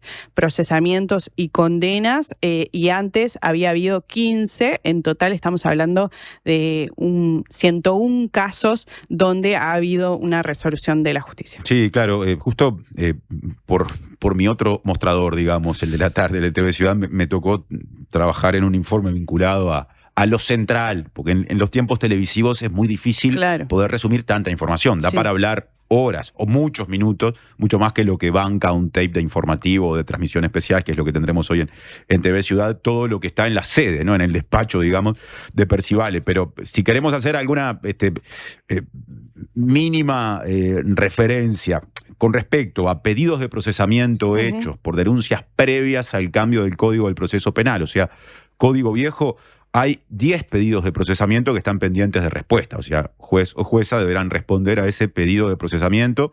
Hay 3 vinculados a desapariciones, ¿no? Los que están vinculados a desapariciones tienen que ver con el caso de Luis Eduardo González, el caso de Omar Paita y el caso de Félix Ortiz. Paita y Ortiz militaban en sindicatos y en el Partido Comunista del Uruguay, González en el Partido Comunista Revolucionario y a nivel estudiantil. Después hay otros 7 pedidos de procesamiento que involucran a muchísimos militares, en algún caso posiblemente también civiles, vinculados a otros delitos, torturas, privación de libertad, hay delitos de violencia sexual contra mujeres.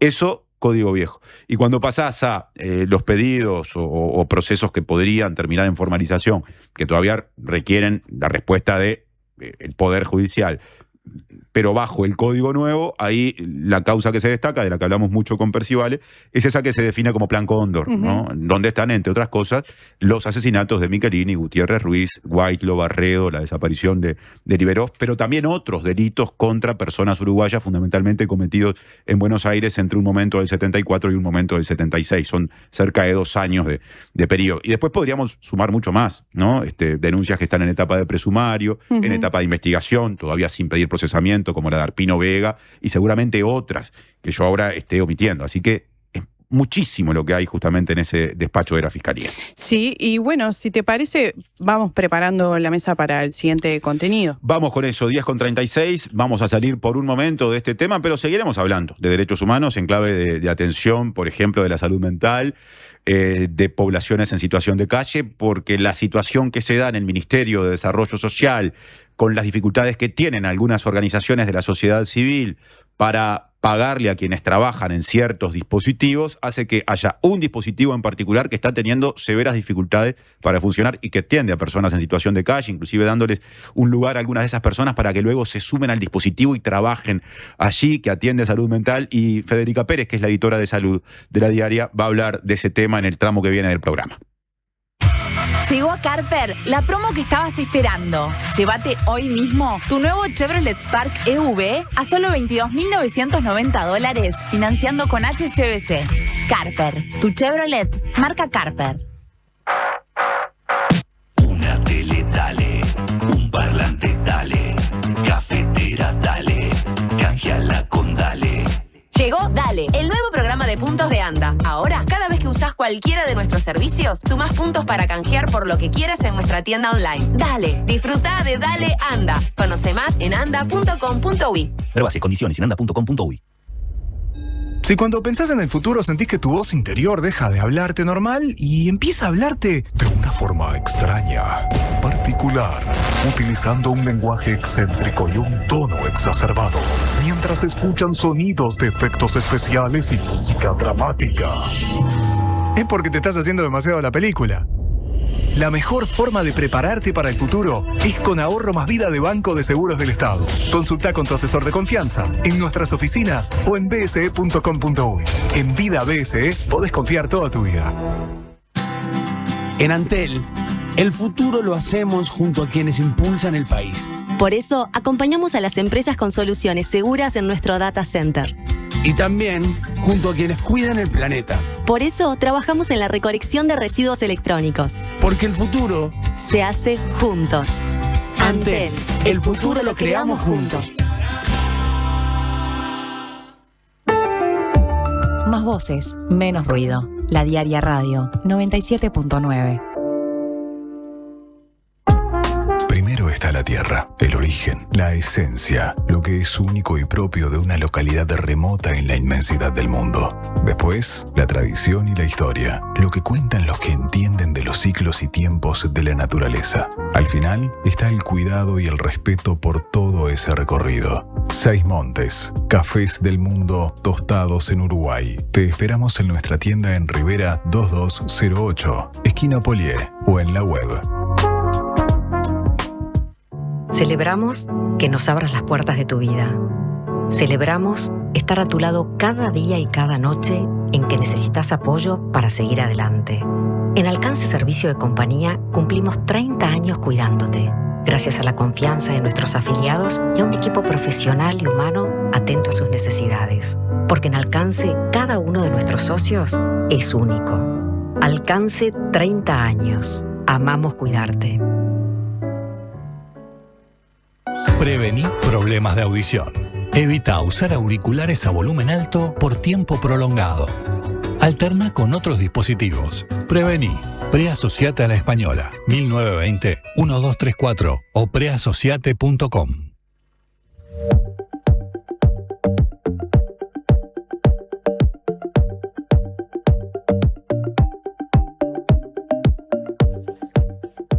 ...10:40 de la mañana de La Diaria. Es muy amplia la agenda de los derechos humanos. Obviamente incluye a los asuntos asociados a crímenes cometidos durante el periodo del terrorismo de Estado, pero también a otros que hacen al presente, a problemas del presente. Allí está, por ejemplo, la atención de la salud mental, que debe también garantizar el Estado, que tiene dispositivos específicos para eso. Ahí está la atención a los problemas de las personas que están en situación de calle. Y en ese sentido, hace poco, La Diaria publicó una nota bajo el título "Llegamos al límite", ¿no? Esa es una cita, está entre comillas. 2 puntos. peligra la continuidad de una casa comunitaria de salud mental por atrasos en pagos del MIDES. 5 trabajadores, acota después la bajada, fueron enviados al seguro de paro en el espacio inaugurado en 2023 y gestionado por personas que estuvieron en situación de calle y atravesaron padecimientos de salud mental. Viven, además, 10 personas. En esta nota estuvo trabajando la editora de salud de La Diaria, Federica Pérez, que está en esta mesa para darle continuidad a este tema. ¿Cómo anda, Fede? Bienvenida. Buen día, ¿cómo andás? Creo que con el repaso de la portada de la nota que la audiencia obviamente puede leer porque está en la web de La Diaria, te dejé servido el tema como para que vos arranques por aquello que te parece más relevante de este problema que pone un servicio que brinda el Estado, que apunta a poblaciones con determinadas dificultades y con vulnerabilidad en la zona de riesgo, podríamos decir.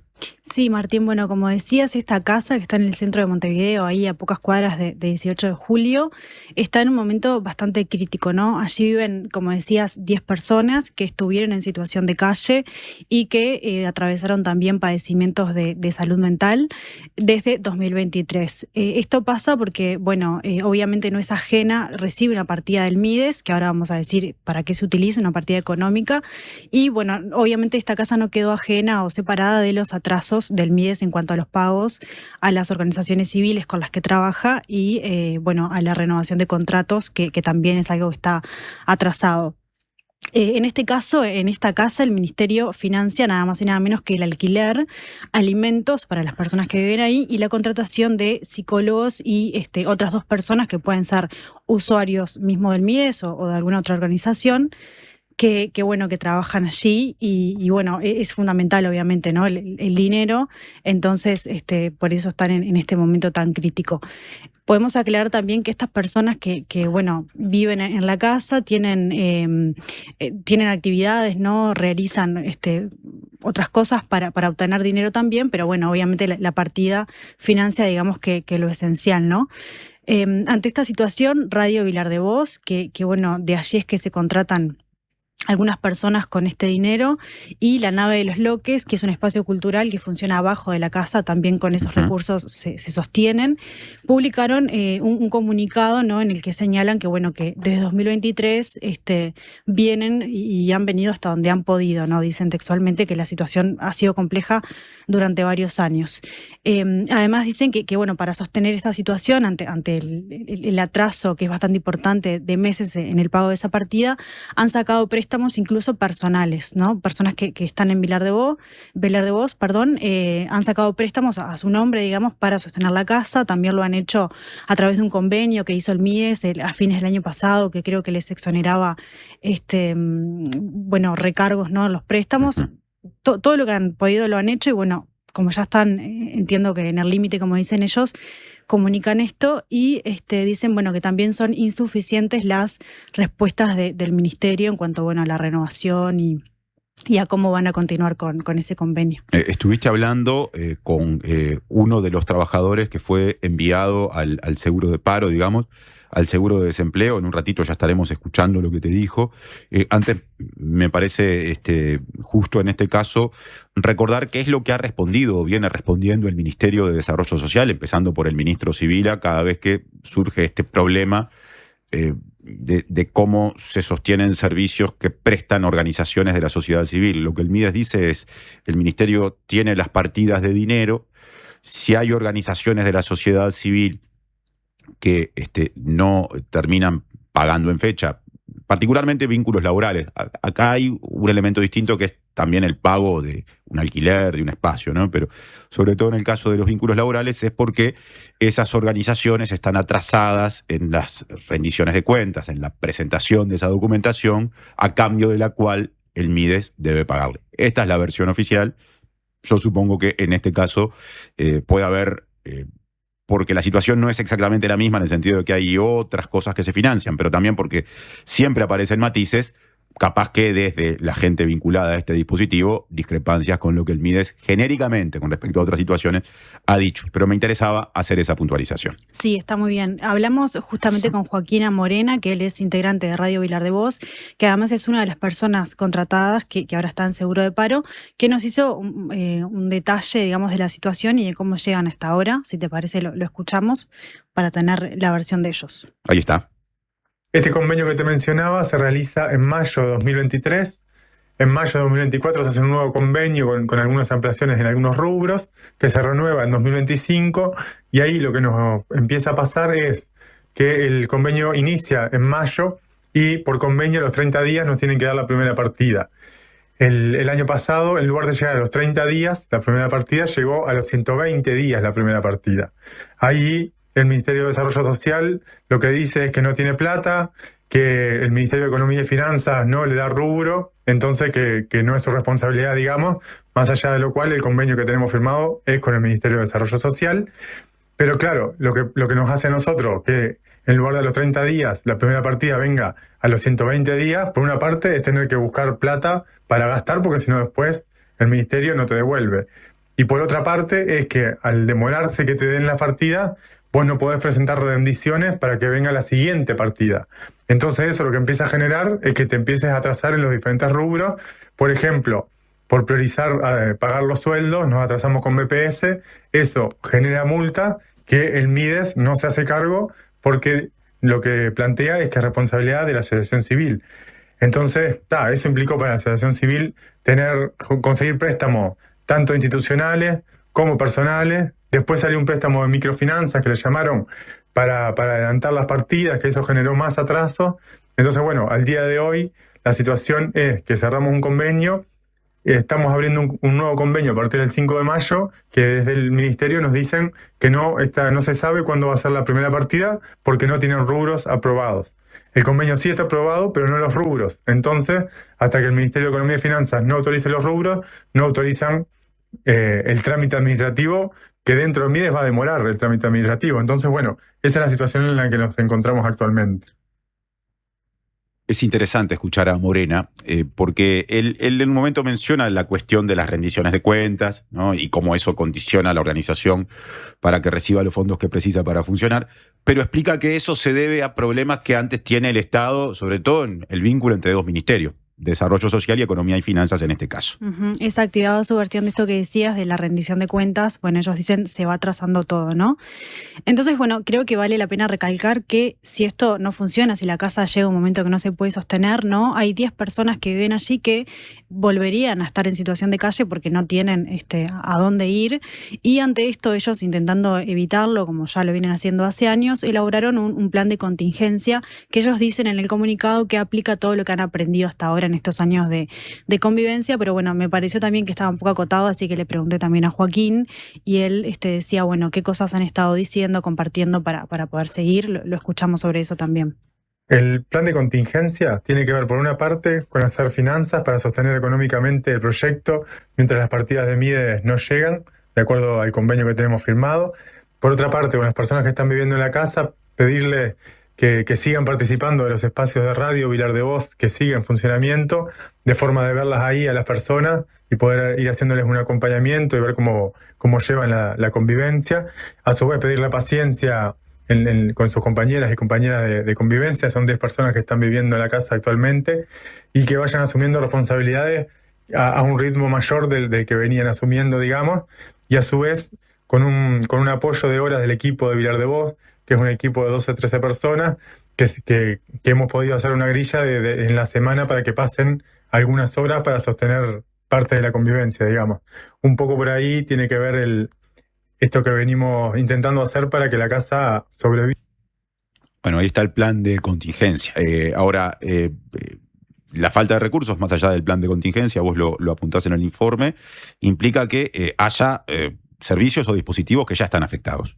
Sí, bueno, en esa parte de abajo de la casa que decíamos que funciona una especie de espacio cultural, que ellos ahí también venden lo que hacen, asisten muchas personas, 150 para ser exactos. Entonces, además de la afectación de las 10 personas que viven allí, también quedarían sin acompañamiento y seguimiento psicológico, también participación en espacios artísticos y comunicacionales, estas personas, ¿no? Y bueno, perderían, leo textualmente lo que dicen ellos, la oportunidad de un espacio seguro y cuidado durante el día, ¿no? Ya que también están en situación de calle. Bien, la noticia hace ya unos cuantos días ha sido integrada o ha sido difundida en distintos espacios, no solo en La Diaria. ¿Ha generado repercusiones esto? Sí, bueno, la Comisión Nacional por la Plena Implementación de la Ley de Salud Mental, que se aprobó en 2017, emitió un comunicado en el que, bueno, es bastante contundente, ¿no? Y dice que la situación es bastante devastadora y repudiable ya por la falta de pagos de las partidas, y que también obviamente afecta la implementación de la ley, ¿no? Que, bueno, estos dispositivos apuntan a el cambio de paradigma que la ley plantea. Bueno, obviamente que esto lo afecta el documento también. Y también se refieren a otras iniciativas que ven que no tienen avances. Por ejemplo, Acción País, una iniciativa vinculada a la salud mental que impulsó el Ministerio de Salud. Ellos dicen que no hay muchas novedades en cuanto a eso. Y critican que el gobierno dilata acciones, que faltan cambios reales, ¿no? Y una inversión también presupuestal que sostenga todo este tipo de dispositivos que vendrían a cumplir la ley.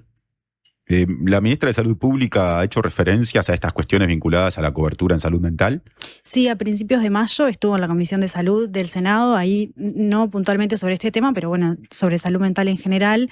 Dijo, detalló los planes del gobierno, ¿no? Dijo que bueno, que sí se va hacia un modelo que deje el hospitalocéntrico de lado, que el objetivo es crear lugares con autonomía, ¿no? Con inclusión, y mencionó Acción País, esto que ellos criticaban que faltan avances. Dijo que se recogieron allí 275 propuestas, que bueno, que hay consensos también y financiamientos para que en el marco del presupuesto se concreten, y nombró cosas importantes, ¿no? Que según Lustenberg se concretarían este año, entre ellas hospitales de día para salud mental, 2 casas de medio camino, un centro de rehabilitación nuevo, una unidad de corta estadía para adolescentes en el Hospital San Bois, una unidad de atención domiciliaria en el Hospital Vilar de Bo, equipos comunitarios nuevos y la capacitación de 50 recursos humanos destinados a salud mental. No dio fechas, pero dijo que sería en el marco de este año. ¿Algo más para acotar con respecto a otros, no sé si decirlo así, actores vinculados a la temática que se han manifestado? Sí, bueno, obviamente que yo estuve relevando, estoy en otra nota viendo, bueno, cuáles otras organizaciones vinculadas a salud mental están afectadas por estos atrasos, pero Samaras, que es una organización que se dedica también a brindar contención, apoyo a las personas con padecimientos mentales, comunicó en estos días que la partida correspondiente a enero de 2026 es la única que se cobró este año, y bueno, que no pueden continuar con sus actividades, no con las diversas actividades que brindan hasta que eso no se regularice. Son actividades de formación, bueno, no sé, de marketing, barbería, como oportunidades que brindan, ¿no? Y que ya no van a poder estar ofreciendo hasta que no se regularice, porque como dicen, recién cobraron la primera de este año y están sin fondos también. Pero bueno, estoy trabajando en una nueva nota para relevar bien cuáles están afectadas, desde cuándo no cobran. Volveré tal vez para eso. Bien, importante. Han llegado mensajes a propósito. Por ejemplo, Rosario desde Solimar te felicita por traer este tema, ¿no? Que también hace a los derechos humanos, sobre todo por la situación compleja de quienes viven en la calle, o sea, de quienes no tienen hogar. Muchas gracias, Fede. Con el mensaje te despedimos y te esperamos por acá para próximas columnas. Gracias, nos vemos. Hacemos un breve alto musical y recibimos a Mariana Cianelli para cerrar con ella este programa de 20 de mayo.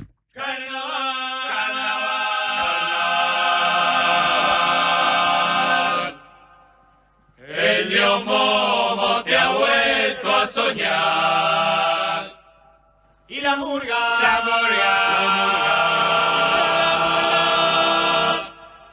despierta divina, fuga golondrina, que siempre volverá. Somos laburantes enamorados, que vienen a buscar la colombina, sombra en la sombra de una esquina, la noche que el amor. fue clausurado.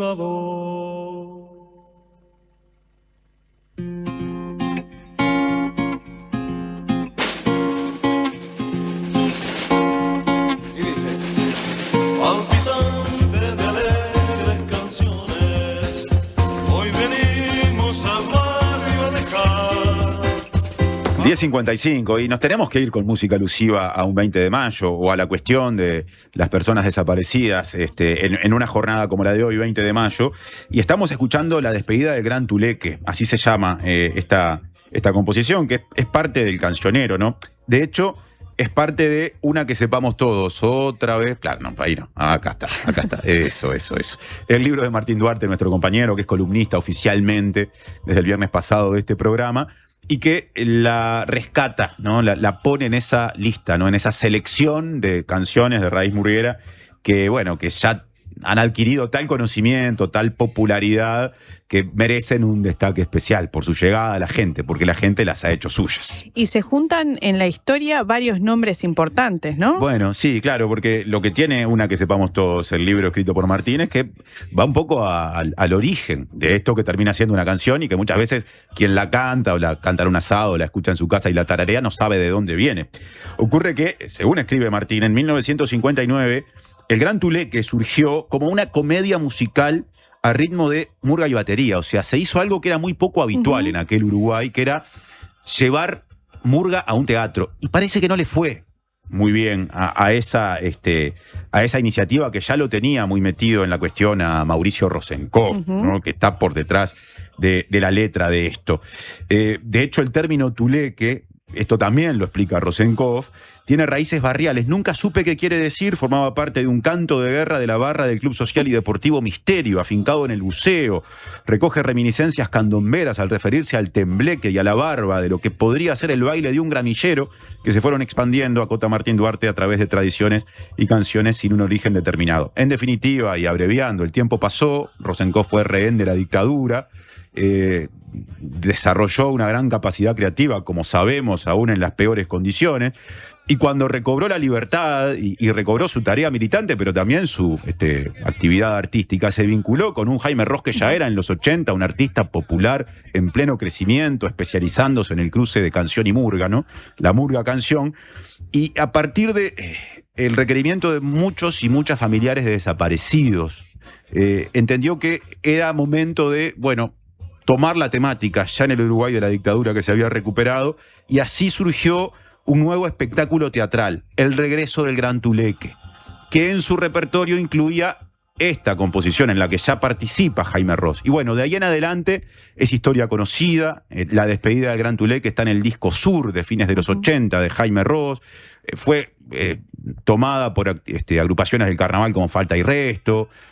Terminó incluso habiendo hasta murgas, bastante más acá en el tiempo, una murga llamada el Gran Tuleque. Es decir, se volvió una expresión muy conocida que no sé si todo el mundo sabe de dónde viene, pero que finalmente sí está asociada al reclamo de verdad y justicia, sobre todo con esa frase terrible, ¿no? Por los chiquitos que faltan, por los chiquitos que vienen. Qué lindo conocer la historia y bueno, nos despedimos hasta mañana. Hasta mañana, escuchando justamente esta interpretación, la más popular del Gran Tuleque, y obviamente invitándoles a que se queden en la sintonía de la Diaria Radio, que va a tener mucho sobre derechos humanos y marcha del silencio en este 20 de mayo, y todo lo que deje la jornada mañana, cuando estaremos otra vez en contacto. Que pasen bien.